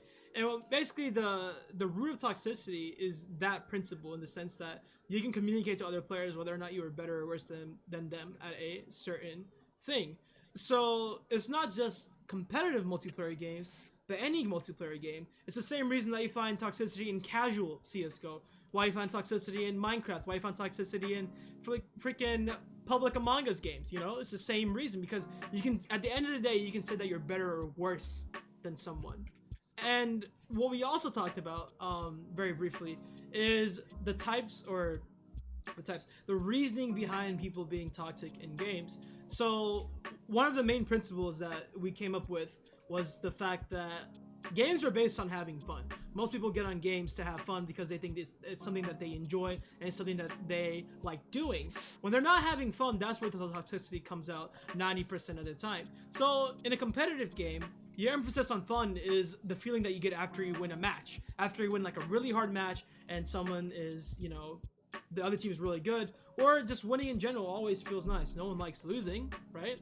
So what happens a lot of the time is that if you lose a match, then you're not having fun because you don't like the sensation of losing, and then that's where your toxicity comes out a lot of the time. So one of the reasons is not having fun in games. The second reason that we came up with was that dealing with in real life issues and use games as a way to vent stuff that's going on or emotions that you bottle within you that you can't express in normal society because it would be frowned upon, right? So I used the example of one of my friends that used to be very upset with his job and his life in general. He would come onto games like CS and stuff like that and just yell at everyone for no reason. No one really messed up on anything, but it was his own personal way of dealing with events that he was dealing with. And our solution to that was to find positive ways to deal with stuff. When you're straight, getting mad at other people, it's not helping anyone. It's not helping your reputation. It's not helping the other people that got on just to have a good time. You're ruining everyone's day. Find something that is stress relieving for you, but also positive for you. You know what I mean? Easier said than done, definitely, but it's definitely doable. The third reason that we came up with, if Gio and what's his name, Dojo's in here, help me out if I get any of this wrong, by the way. The third reason that we came up with, his name? Huh? You don't even remember his name? I do remember his name, but the third reason that I came up with was, what was the third reason? I actually forgot. Chat, does anyone in chat remember the third reason that we came up with? Apparently they're trying to play a Among Us game in human chat. Human nature. That's what we came up with. Like, some people are just born kind of mean. You know what I mean? They're just mean to people. And then in video games, since there isn't like a barrier, because like in real life, you know what I mean? If you're interacting with someone, people are gonna frown at you and stuff if you're mean to someone. You know what I mean? And online, it's kind of just like no one really cares. No one really turns on their mic and it's like, stop that. It's kind of like you do whatever the crap you want. You know what I mean? Because there's no barrier, people can they abuse that there's no barrier. And because of that, they do whatever they want. So those are the three main reasons that we came up with for Toxicity. We were just coming into a conversation about some of the most toxic games that are on Steam right now and why they're toxic. So you guys are free to go. Granted, Rust. I don't... Rust? Rust. Yeah. Doge said that as well. He was talking about so I want your opinion on this as well. So Doge was talking about how there's this thing called door camping or whatever, and he was talking about how if Rust is a game where you get resources and you're trying to get loot, and you get the loot and you're trying to get the most loot and everything. There's a strategy where someone sits outside of your house, right, for the longest time. And they just wait for you, and you walk out, they shotgun you in the face, you lose all your loot. And it works. Is that like a thing that happens? See, like, that's on par with people sitting on top of buildings and just kind of shooting at you. It's not something you can stop, it's just kind of scummy. Right. But, like, I don't think that that's toxic. I think that's just being a, like, annoying player. Like, there's different play styles in Rocket League, right? You can just go and chase for demos only. It's kind of like, in the sense, I see it in the sense of it's the same sort of thing. It's just someone who decided to do this for no reason other than they can't do anything else. Yeah. And it's so hard to stop that type of behavior too, because it's in the game. You know what I mean? And and if you can't, there's no way to single out people that do that unless you have like 20,000 testers running around in different servers and seeing if people are doing that. You know what I mean? And at that point, it's like you're using way too many resources to fix this small problem. It's not very efficient. A lot of people in the community agree that that stuff is scummy. So you can, and Rust is bad at sometimes, man. There's some TOS things you'll find on that game in different servers that are just not good. But you'll find people who agree that that stuff is scummy, and you'll even find some people who will like take time out of their day and time out of their session of playing to go with you and destroy those people's hopes and dreams. And that shit I love. That shit's hilarious. You'll genuinely find people who will agree with you that that stuff is scummy and will be okay with going and destroying all of their things. And I feel like in one sense that's also a way to combat it. And we had this other thing we talked about where in CS, I want to talk about CS because I play CS a lot. What I encounter in CS in terms of toxicity is teammate voice chat is probably the most annoying thing in the world whenever you're playing Counter-Strike, because they can talk to you directly, and you need to talk to your teammates to be able to win a game. There's certain callouts and there's certain guns that are on the ground, and you want to tell your teammates, you know, there's a gun right here, an enemy's over here, whatever it is you want to talk about. But at the same time, if you're dealing with toxic teammates, either you have to learn to ignore the toxicity or mute them, and if you mute them, you can get the information that you want to get to win the game, right? And it's like this thing where in Counter-Strike, 90% of the toxicity comes from your teammates' voice chat. Not 90. 60 to 70% comes from your teammates' voice chat and how like mean they are to you. And then the other 20, 30, 40% is either smurfs or hacks on the other team calling you bad. In text chat, in all chat and stuff. And it's so hard to moderate stuff like that. You know what I mean? Because what happens is you can report in CS, you can report someone for griefing. Griefing would be throwing the game. Okay, so you shot your teammate, or you had time to plant the bomb or you didn't plant the bomb. You threw a gun away for a pistol. You know what I mean? Stuff like that. You can report them for griefing, and yes, with their Overwatch system, people can see, you know, the moderators and whatever can see that, okay, this guy griefed, we can ban him. But what you can't see is the voice communication in those games. You can't see why that person did what they did, or if there's other stuff going on that influenced this person's decision, and if other people need to be appealed for that. You know what I mean? Because while you can report griefing, you can't report quote-unquote toxic behavior in CS. Yeah. And that's where all the other stuff comes in. You can't report. I mean, you can, and that's what I like about Rocket League's thing, because I think you can actually report people for being toxic. You report the server, right? And they did they check the text chat that you sent? Is that how it works? For what? For Rocket League bans? Yeah, so basically you will send in a report and it just sends like a last 50, I think, chats. Right. And then they'll judge it off of that. I mean, that's a decent amount. However, it could just be like a full game of chat that you were cutting off. So who knows what was said before that? They could have like made the person toxic by being toxic towards them. And now all of a sudden, this person who is trying to fight back is now being banned and punished for this. And it's not necessarily entirely his fault because someone else. Yeah. Yeah. Exactly. Yeah. Exactly. Right. I had a friend, and it's like that same sort of you're being punished for something that like you can't really handle your emotions, and I feel like that's the same thing with sports, right? In a professional sports scene, if you're being toxic to someone who's being toxic to you, you'll both get a suspension over games, right? And that's kind of unfair, but it goes both ways. You know what I mean? Mm-hmm. Yeah. I think with Rocket League it's kind of dumb, but I think you can say that about with any games. Is like I'll play ones, and my ones rank is really low because I never play ones. And I'll beat this dude 9-3, and he'll call me a douche. And I'm like, why? And he's like, because you're better than me. And it's just like, yeah. What do I say to that? It's like, right. I'm sorry. Right. Right. Yeah, that's why when I play ones, which I rarely do, I think I play my placements and then I'm done with ones for the rest of the year. But yeah. I usually have my chat like turned off. I don't have any quick chats. I don't have anything turned on. Because I don't want to deal with that. I want to go play for 5 minutes and leave. Because I'm not going to play these guys anymore. I'm not going to team up with them. Right. But so I don't really care what you have to say. I'm here to play against you, and if I beat you, I beat you. If you beat me, you beat me. That's how of the course, game works, if you know? and if you're just gonna be like a complete ass about it, if you win, then cool. You just took a one and made it a loss for yourself because you just took maybe a really good win and made it toxic. Right. So it doesn't help the situation at all. So how do you think games can tackle toxicity in video games?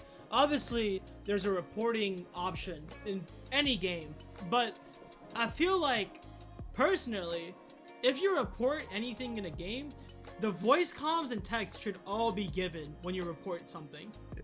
Because I think I know you're trying to preserve resources or whatever, however the replay system works for all the games, but you need to have the full context of what's going on in a situation.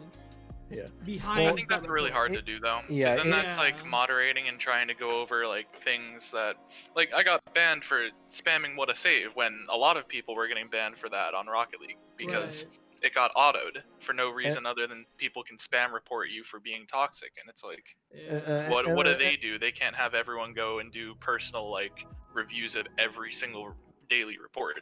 Yeah. Right. I feel like. Go ahead. And then games like well, I'm just gonna bring Minecraft into this because I believe every box game, just like Minecraft on multiplayer, kind of has it nailed down because usually on most popular servers you will find staff mods circulating through all the servers. Like the most popular server, Hypixel, has more than 500,000 people on it, like constantly. You have helpers, mods, and also they have a full-on program called Watchdog, where it literally takes all the codes, all the chats, everything that happens during that game, and brings it to a system where if something goes wrong, the mods and stuff can go through that and see what went wrong.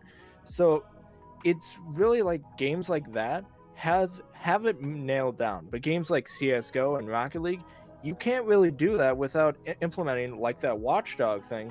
However, that involves way too much coding, and it could downgrade the servers, which Rocket League servers right now aren't the very best, but it would just destroy them. Right. So. Right. And I feel like when you say that, a lot of people, I feel like there's a general misconception that if someone experiences toxicity in a game, it is up to the developer of the game to combat that issue. I feel like people don't realize that, yes, they developed the game, but in the end, the main person... They didn't develop their community. Yeah. The main person that deals with the toxicity and whose responsibility it is to deal with it appropriately is you. Mm-hmm. Yeah. Because they're not... At the end of the day, they made the game, and yes, they have systems, but the problem with systems is that they're not always going to be perfect, and they're not always going to be applicable to every single situation. And the problem with toxicity in games is that every situation is unique. Every situation has different factors and different variables that go into it that systems can't pick up. And because of that, people need to realize that game developers shouldn't be like 99% responsible for dealing with toxicity. The person also has a part to play in how they react to the toxicity and in what they do to deal with it themselves. Right? I love the example that you used about turning off chat in ones, and because it's like, yes, text chat and voice chat exists, but there's a mute button for a reason, guys. You know what I mean? Like, it's given there for you because of toxicity. If you think that someone's being a douche, right, or he's being a jerk, mute them. That's why it exists. You don't have to deal with it anymore. Why do you need to go back and respond to that and cause an even bigger situation in which you end up feeling worse after the game than you would have if you hadn't responded? Why do that? Use the mute button. It's literally 1 or 2 clicks. You know what I mean? I think, like you said, at the end of the day, it really just is like, it really just is words, and it depends on how you take it. Other people can be toxic, but like, if you're gonna let someone over the internet who just goes, "You're shit at fucking Rocket League ones," are you really gonna like get so heated over that? Yeah, like who cares, man? Just, it's not something to get that upset about where you're going back, oh fuck you, kill yourself. Right, like, exactly. Except the greatest feeling in the world with just beating the shit out of them. Yeah. If let's just say you're in a twos match and this like very bad player just starts being toxic to you, you just want to type, okay, 1v1 me, and they accept, and you just absolutely destroy them in ones. That is the best feeling in the world, because they are silent then. Right, exactly. And the thing is that I feel like what happens... Sponsor us, McDonald's. Sponsor Hakairos podcast today, sponsored by McDonald's. As you can see, Jaro's enjoying whatever drink he has gotten very thoroughly right now.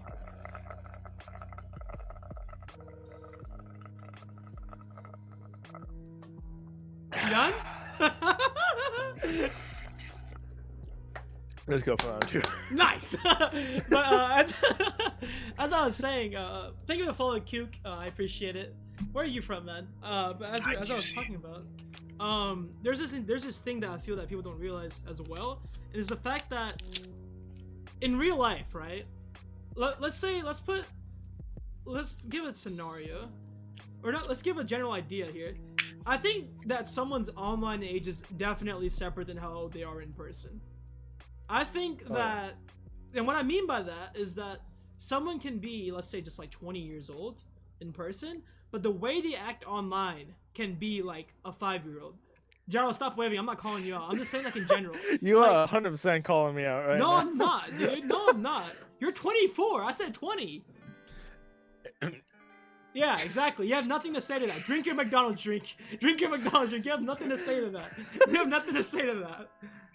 But genuinely, I really feel that people's online age greatly varies sometimes from their in-person age. And it's because of their lack of maturity online. They might be mature in real life with physical situations like working and going to college, going to school, interacting with people, you know, in person. But then how they interact with people online should also determine what their maturity level is for those types of situations.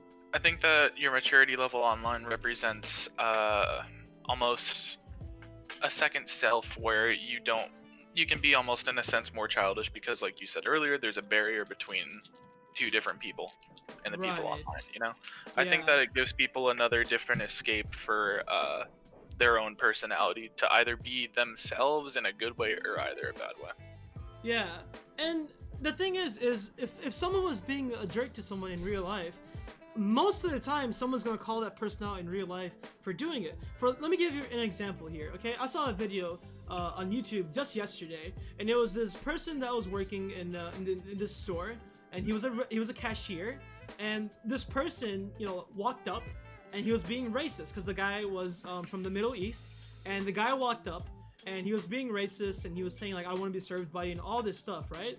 It was an experiment to see how people would react to it. It was a controlled experiment, and that person said it. The entire restaurant, 50 people, not actors, not in the experiment, every single person immediately got up and stood up for that guy. You know what I'm trying to say? Why can't you do that online? Why are you so scared? You know what I mean? Just because you're not the person that is being dealt the toxicity doesn't mean that you can't positively make an impact in that situation still. Call them out for it. Say that's not cool, or defend someone. If they start becoming toxic towards you, you can mute them. Who cares? You know what I mean? Make an effort. Yeah. You know what I mean? I can agree with that. I feel that what happens with people online is that they see the situation unfolding and they just don't want a part of it. And they're treated differently as they would a physical situation. You know what I mean? Because once again, there's no barriers. No one's really watching. You know what I mean? Yeah. So I feel like if people could just change their mindset, you know, on how they deal with toxic situations, with that, they wouldn't have as big of a problem as to where they're, you know, yelling at game developers to fix, you know, their toxicity system and how they report stuff. They're yelling at these guys and bashing their skulls, and you're like saying, you know, hey, your reporting system sucks, and you know, it never works and stuff. Learn how to deal with yourself, then go to the game developers if it's something that important. Yeah. You know what I mean? I think that to an extent it's a developer's problem at like one point, but at the same time, it's like if someone's just saying like you're dog shit, like I said earlier, it's just why let someone get to you? And people are so quick, to become toxic nowadays. I'm gonna give you guys a prime example. You guys remember my old Twitch name before Hakairos? What was it? Who remembers? Happy. Happy. What was it before Happy? Wholesome Happy. Wholesome happy. All right. Here's a story, right? When I played Rocket League with that name, Wholesome Happy, with the Twitch tag on it, people would, on purpose, come into my chat to test if I was wholesome or not. They would come into my chat, right? And they would just bash me and yell slurs and insults. And Gyro was saying it wasn't me, but it was him. No, I'm just kidding. It wasn't him. Well, 100% me. I was the reason. But like, you know, people are all like, would all go into my chat and just say all this mean stuff to me. And I ignored them. And they'd go away. And then what happened afterwards is so magical. Some of the people that were being so toxic towards me, when they saw that I wasn't being toxic towards them back and I really didn't care and I was calling them awesome back and stuff, literally became some of my best friends that I have now. Mm-hmm. It's crazy. It's crazy. You've got, not you, Gyro. There's a guy named Mal. Why am I here? What do you mean, why am I here? You're here to, what? I'm here. I was here. I said we were here to talk about toxicity in video games. That is why I'm here to be toxic. Why? Why do you think I have a McDonald's drink? 1 second, guys. All right, guys. Gyro, can you give us an example of being toxic in voice chat real quick?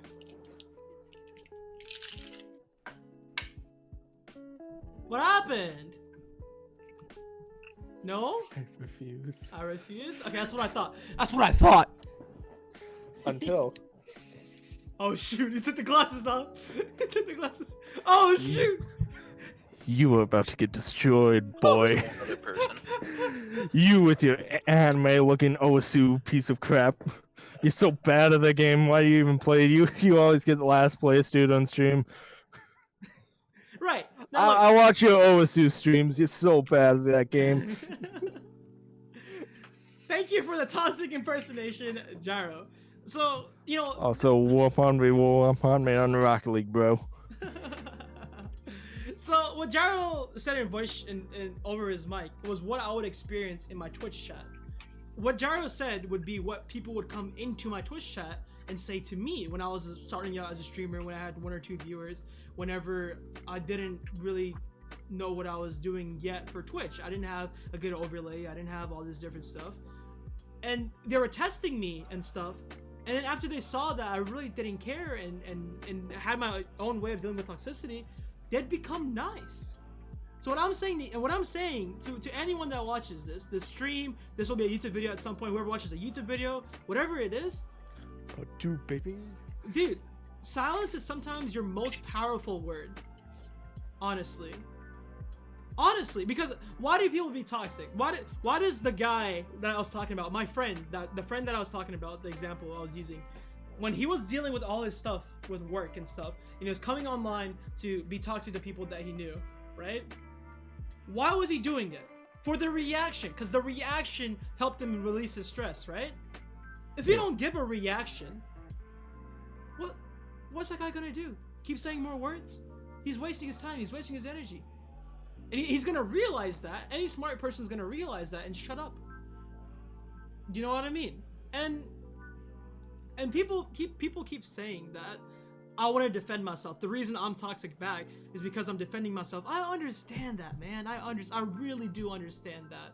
I know how hard it is to not say anything back when someone's being a complete jerk to you. I know, bro. But the thing is, the right decisions are always the hardest decisions in life. That's honestly true. And if you want to honestly have a better gaming experience, use those tips, man. Be silent, stand up for people, use the mute buttons, use the stuff that's given to you, use your resources. Stop blaming game developers for every single problem that you encounter in a game.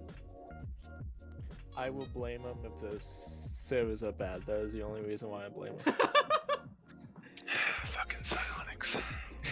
No. Epic Games. Wow, these stuff with Markiplier?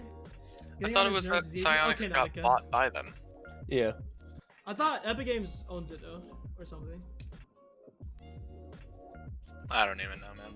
So Epic Games owns Psionics, and Psionics still does Rocket League. However, our servers combined with Epic servers. So that's why I'm blaming them. You know what I think is the biggest problem with toxicity right now? What? I feel that it's become so standardized in a gaming environment that people kind of just let it go now. You know what I mean? In the sense that you see it so often in people around you that no one really cares anymore. Everyone's given up on combating it, and now it's more of a thing of just surviving it. It's not trying to combat the issue, it's more of you trying to survive the issue. And it's hard changing the community of a game.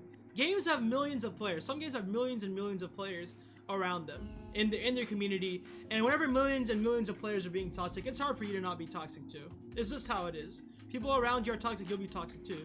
But I'm saying, like, don't you guys think that doing something is better than doing nothing at all? Be honest. Oh yeah. You know, do what you can, right? Like, for example, if someone's being toxic to one of your friends, stand up for them. Will that impact millions and millions of people? No, it won't. But you're doing something, and you're making a small impact, and you should feel good about yourself because of that. You should feel good about yourself that you're doing you're doing something that no one else wants to do. That's how cool you are, man. No one else can do what you're doing. Be that cool person. You know? Stop being scared. Yeah. But yeah, but I wanted to make a top 5 list of the worst games on Steam for Toxicity. You know? Oh, just Steam or games in general? Let's say top 5 games on PC in general.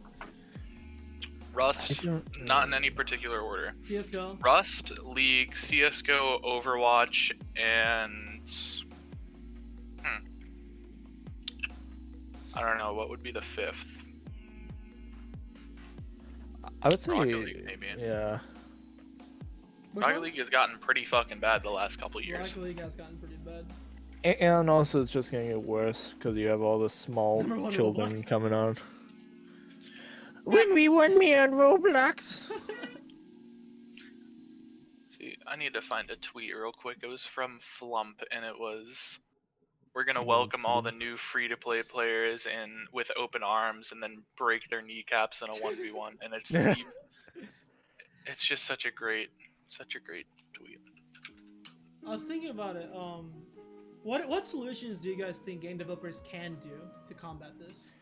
There really isn't. Yeah, there isn't much that they can do, because people will be toxic regardless of what you do. Even if you like for example, let's take Fall Guys. Is that the name of it? Yeah. Take that for example.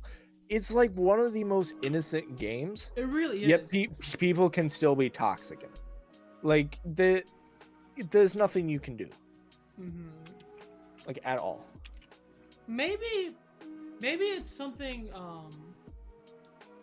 What game developers do you guys think have done the best job of dealing with toxicity? Then. Well, as I would say Mojang. However, they don't own the service so much. So, like Hypixel and all those. They, as I said, they've basically nailed down the toxicity. If there's someone being toxic or hacking, that usually gets reported, and they're usually taken out a few seconds later.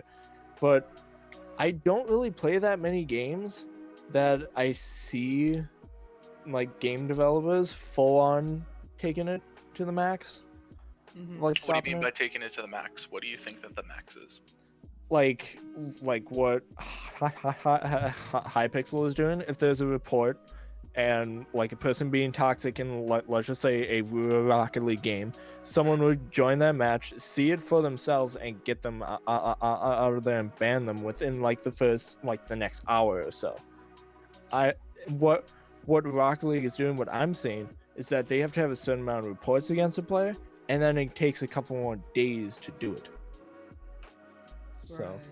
That depends. I think that depends on certain cases, because if it's not caught by their auto mod or their auto ban, then it becomes a couple day case where someone actually has to manually go in. If it's something where it's those words that are specifically not captured but are specifically written in to be known as blacklisted words, it'll happen in 3 hours. I know this from experience. But I don't think that any major game with a massive population or concurrent players over 300,000 can combat that. Can combat toxicity in at least a major way. And see, this is the reason I asked that question is this: people need to realize that if you genuinely think, you take some time out to think about toxicity, like we're doing, and you break it down, you realize that there's only so much game developers can do. Human nature is gonna be human nature regardless, and you know how hard it is to control that. Like, people are gonna be. You can't. You can't control it, because at the end of the day, it's that individual person. Every situation of toxicity differs. There's no certain guideline or a certain pattern that's really there that game developers can do anything about. Yeah. Naga just had that a huge paragraph. I'll read it out to you guys. Naga Madaki says, people are toxic because they feel they're lacking in a sense. They feel frustrated about it and project these frustrations onto other people. people have to understand that frustrations aren't giving you the pass to be rude to others. Treat people like you want to be treated. You never know what the person next to you is going through. I don't know what you've gone through today. That's what Nautica's 2 cents is on the topic. And yeah, I completely agree with you.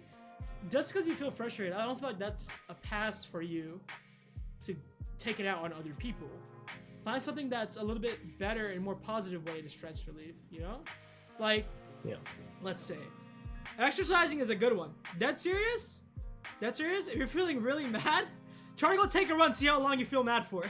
Dead serious. Try to go sprint. Try to sprint as fast as you can. See how long you can stay mad. Not very long, I'll tell you that much. You're gonna be like within like 2 minutes. You know what I mean? Like, there's better ways to deal with it. You don't have to take it out on someone, and people need to understand that. But I also feel like a big part of this is that, how do I explain this properly? Whenever people are new to the gaming industry in general, they're exposed to all this in very early on. You know what I mean? You can make history. Like, they're exposed, like, Vilified by it. they're exposed to toxicity the moment they get into gaming. They are. It's just how it is, because it's everywhere. And what happens is that as soon as they're exposed to it, it's kind of like how babies pick up everything that's around them when they're young. You know what I mean? They pick up stuff so easily. So when you're a baby in gaming, as an analogy, you're picking up everything that's going around you very rapidly and very fast without regard as to whether or not it's good or bad, right? Because it's just what you're being exposed to. So I feel that if you're gonna get into gaming, I think it should be due care should be taken in the sense of who you play with. You gotta be very careful with who you play with at the beginning, because that is gonna make or break how you are as a person in the online community. Competitive games, full queue. Stop solo queuing. Okay? Please. That's very hard for me, so I can't. Please. Shut up, Jaro. You have 2 friends right now in this freaking podcast with you. Shut up. Yeah, but none of you play with me. I don't play Rocket League that much in general, to be honest. Now I'm supposed to get Supersonic Legend, and I'm nowhere near it. But what I'm saying is, take active decisions, because you know what's going to happen if you solo queue. You know what's going to happen. You do it anyways, right? Know. And, you know you're going to get frustrated. You know you're going to deal with toxicity. You're going to deal with throwers, and you're going to deal with the bad crap that you don't know. You don't want to be around. I've been dealing with that since season 4 of Rocket League. You know, mostly for the fact, because one, I want to be with a team. I want to find 2 solid people who connect with me, and I don't feel like I'm being carried. I feel like I can hold my own. That's kind of why I've been playing with Snow and all of them, not to get carried. Well, last year I was, but well, not last year, last season I was. But I want to learn how to get better at the game and how to keep up with these higher ranked players. Like, I have 2 people besides you, who I play 2s with a lot, right? And we have great connections with. Oh my God, if we're both in the groove, you cannot destroy us unless you're grand champ. But like it's that's the whole point about solo queuing, is that you are exposed to so many different gameplays that you can learn how to adapt to them, and then you can, when you play against them, you can learn how to beat them. Unfortunately, I feel like my mechanics are really good. However, I have not learned positioning. I have not. Why is my frame drapes dropping? Whatever. But I have not really adapted to that, which I feel like I need more time to. But once I do, as Snow and everyone else has said, I feel like I can almost go all the way up to Grand Champ 2 now. Right. I wouldn't say I can make it all the way up to Supersonic Legends. Right. But otherwise, I feel like I can do really good at it. And I feel like if you're going to solo queue, you need to be prepared with the consequences that you're going to deal with. You need to go in with a positive mindset. You need to go in knowing how to combat with these issues, because you know you're going to encounter them. Well, the issues that you're going to come across with, like, for say Rocket League, you're gonna have to play to how your teammate plays every time. You have to adapt to how other people are. Definitely. And now, since like you know what I've been doing, happy and stuff like that, and talking to all these pros and people who are really high up in their in the game, that doesn't change. It really doesn't. Gio, I will not 1v1 you. All I've heard is that it just doesn't change. That only once you get to 1900, 2000 MMRs where it's people are really competent and think about their teammates much more. At least that's what I've been hearing. Yeah, and it's just it's hard to want to play the game in solo queue if you realize, wow, I can't play how I want to play. You know, it's like one of those things where it's like, how unselfish can you be when it comes to an online environment? Sometimes when you solo queue, you know what I mean? Like how much are you willing to give up? How much of your normal habits? And I'm not calling you out here, Happy, but I am. You remember that one stream? It was you and someone else. It's like he was like a not a diamond, like a plat or something.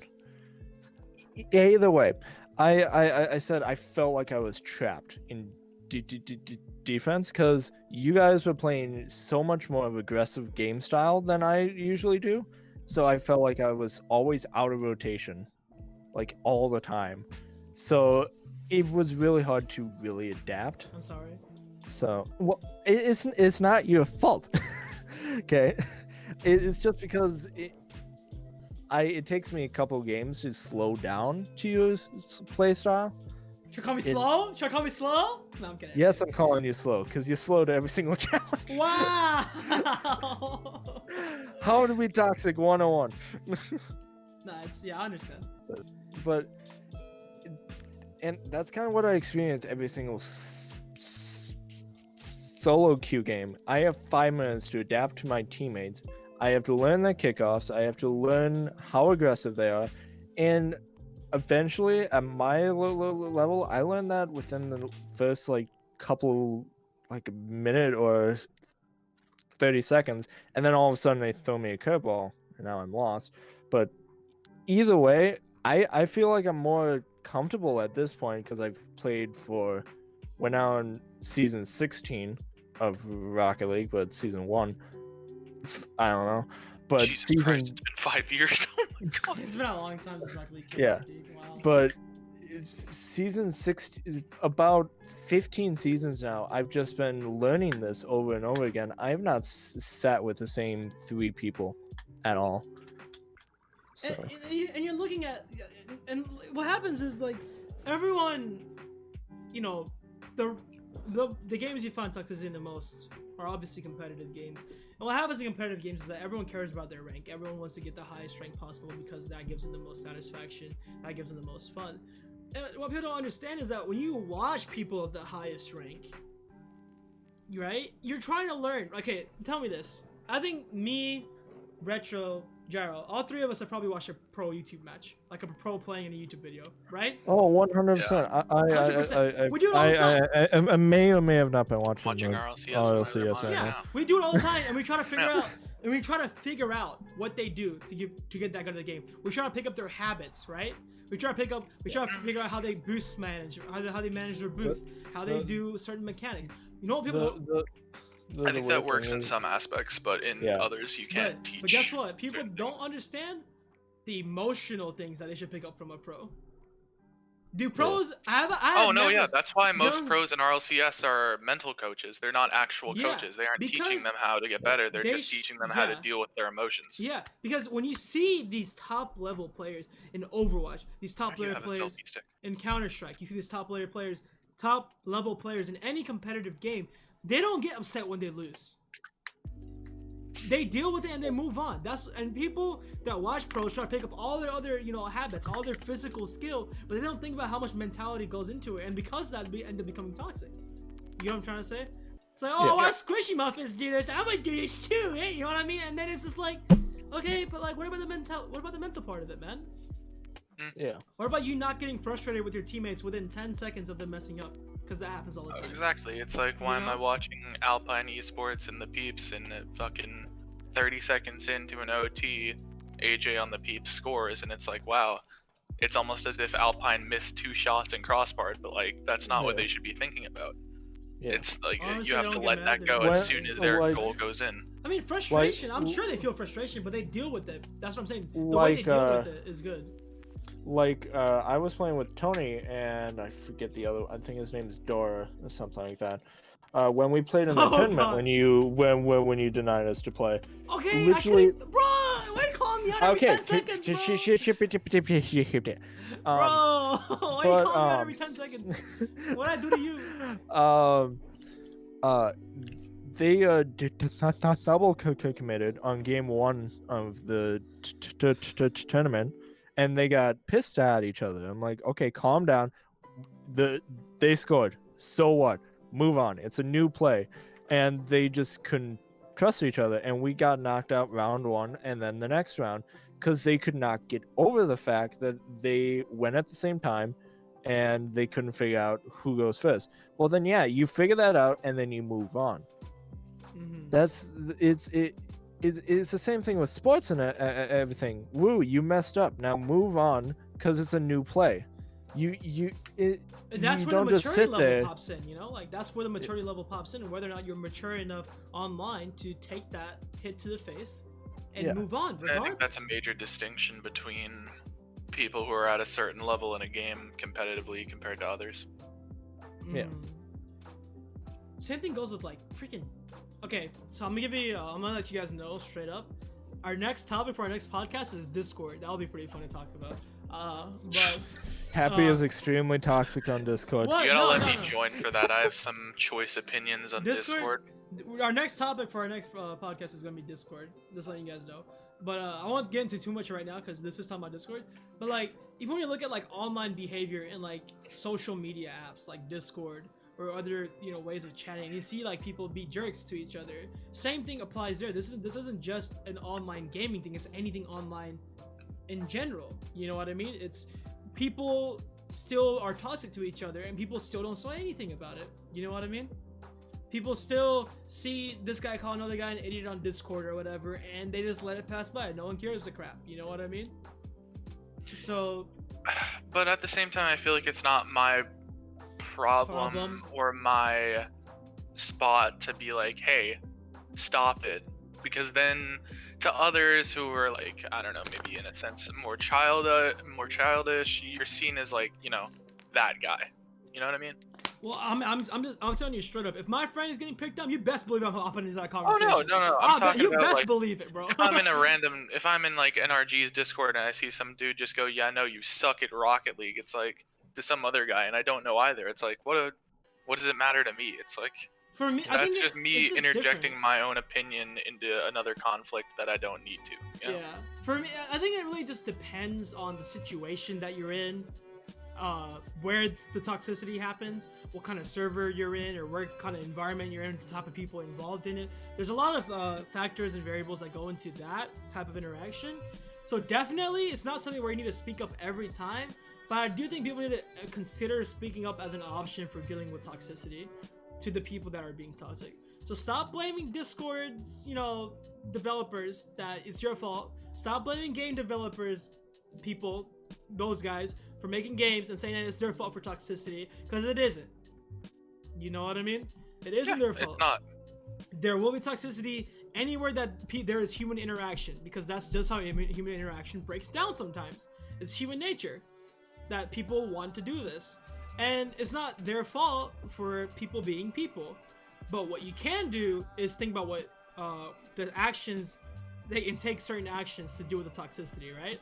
So we went over a bunch of actions that you could take. One, abusive communications, like you can use mute, you can just ignore it, you can do a lot of things to deal with toxicity, right? First thing you can do, if you're playing a game and people are being a jerk or whatever, use that game's method of dealing with abusive communication or text, aka use the mute button, alright? Second thing, silence is one of the most powerful words that you can have, right? You don't have to say something back if someone else is being a jerk.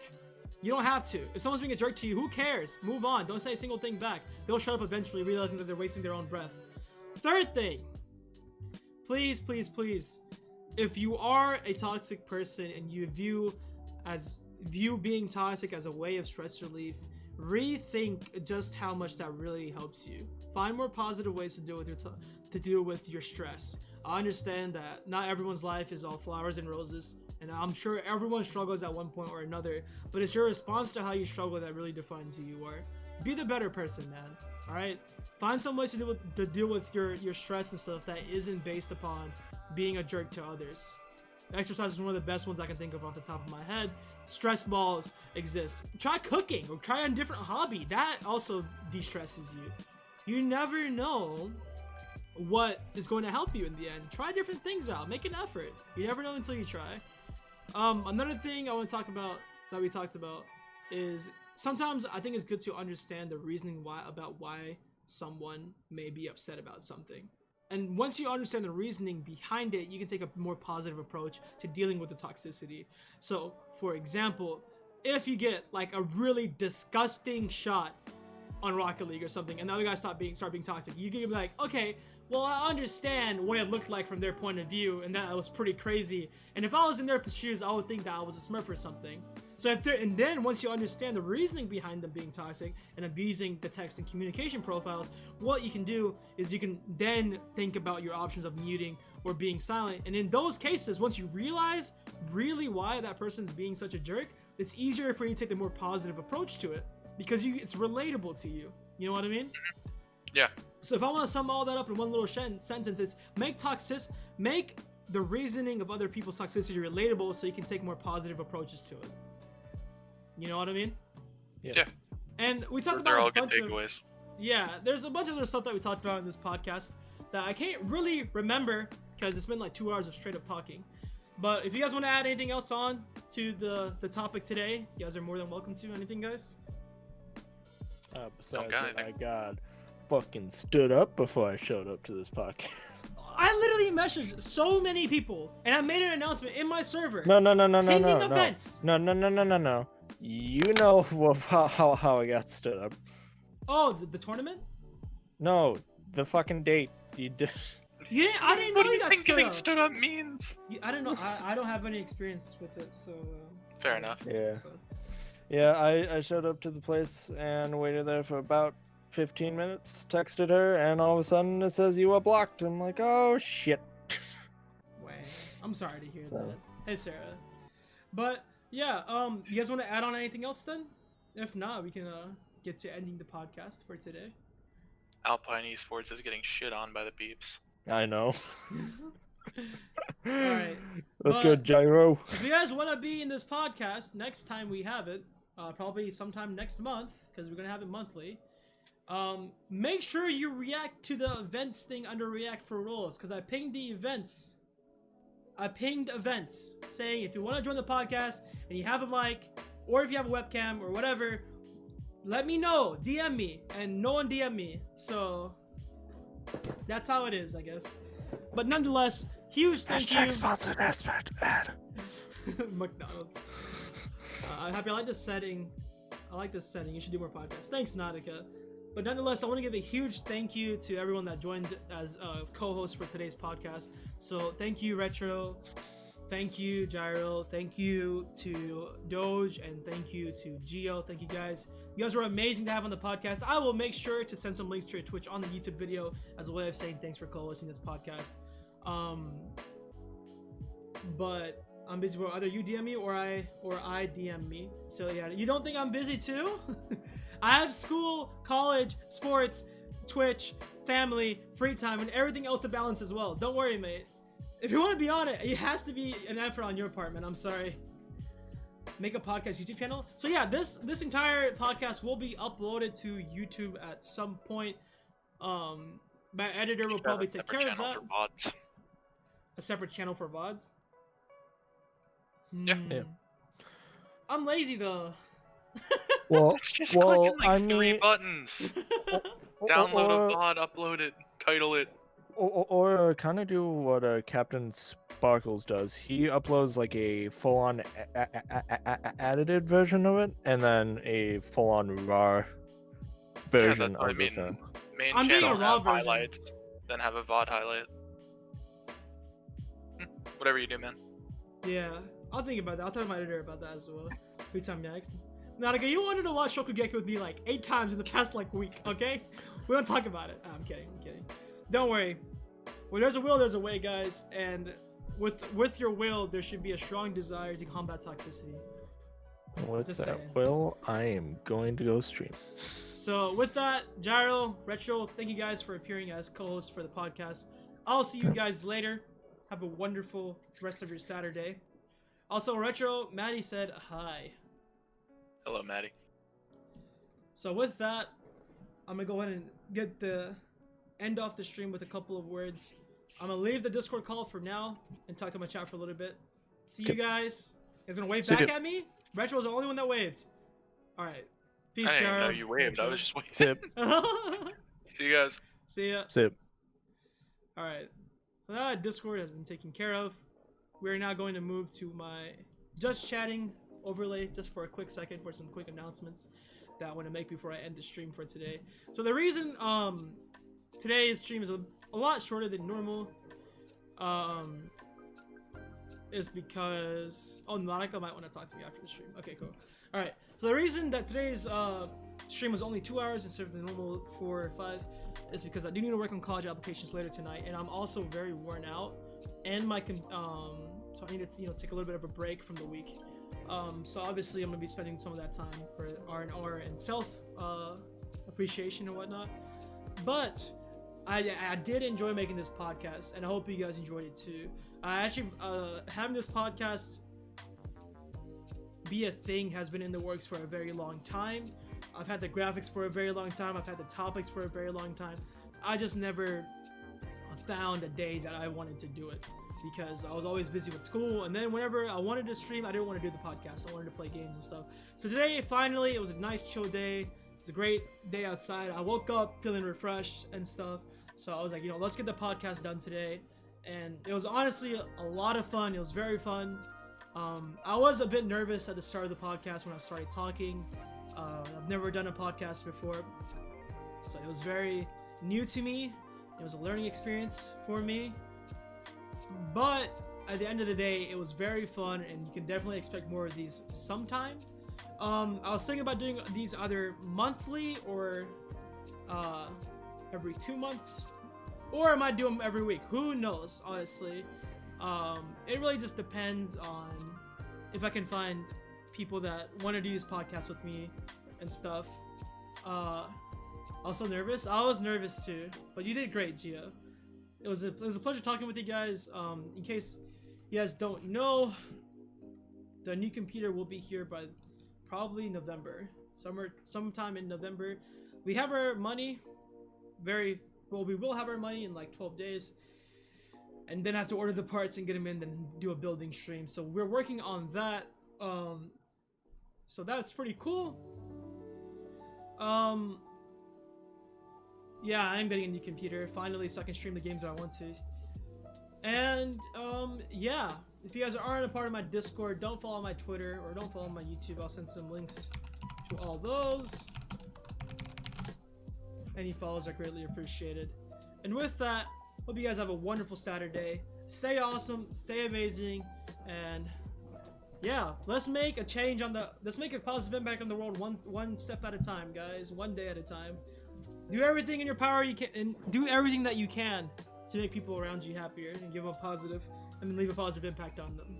This is Hakairos, and I'll see you guys later.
turret has been consumed by the invaders.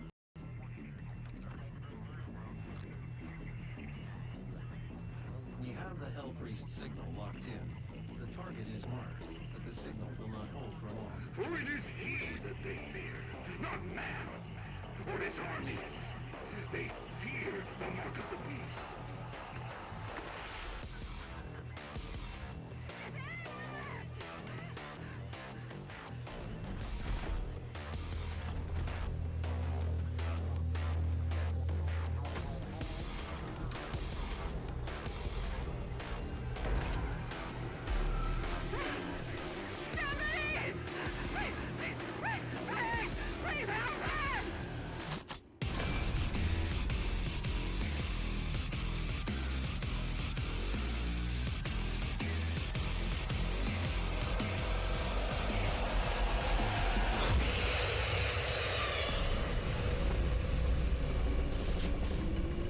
Hello everyone.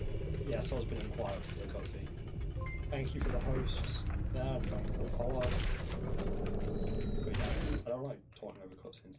My sensitivity is way too low. Controls. Controller. Up that to 60 and up that to 48.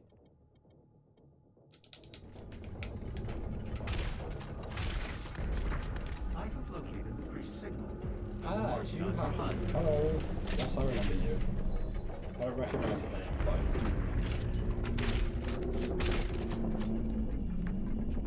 What do I do? When you damage a demon enough, it becomes stagnant and begins to flash. When close, press right stick to glory kill it. Glory kills away to one. Health drops. The less health you have, the more health they drop.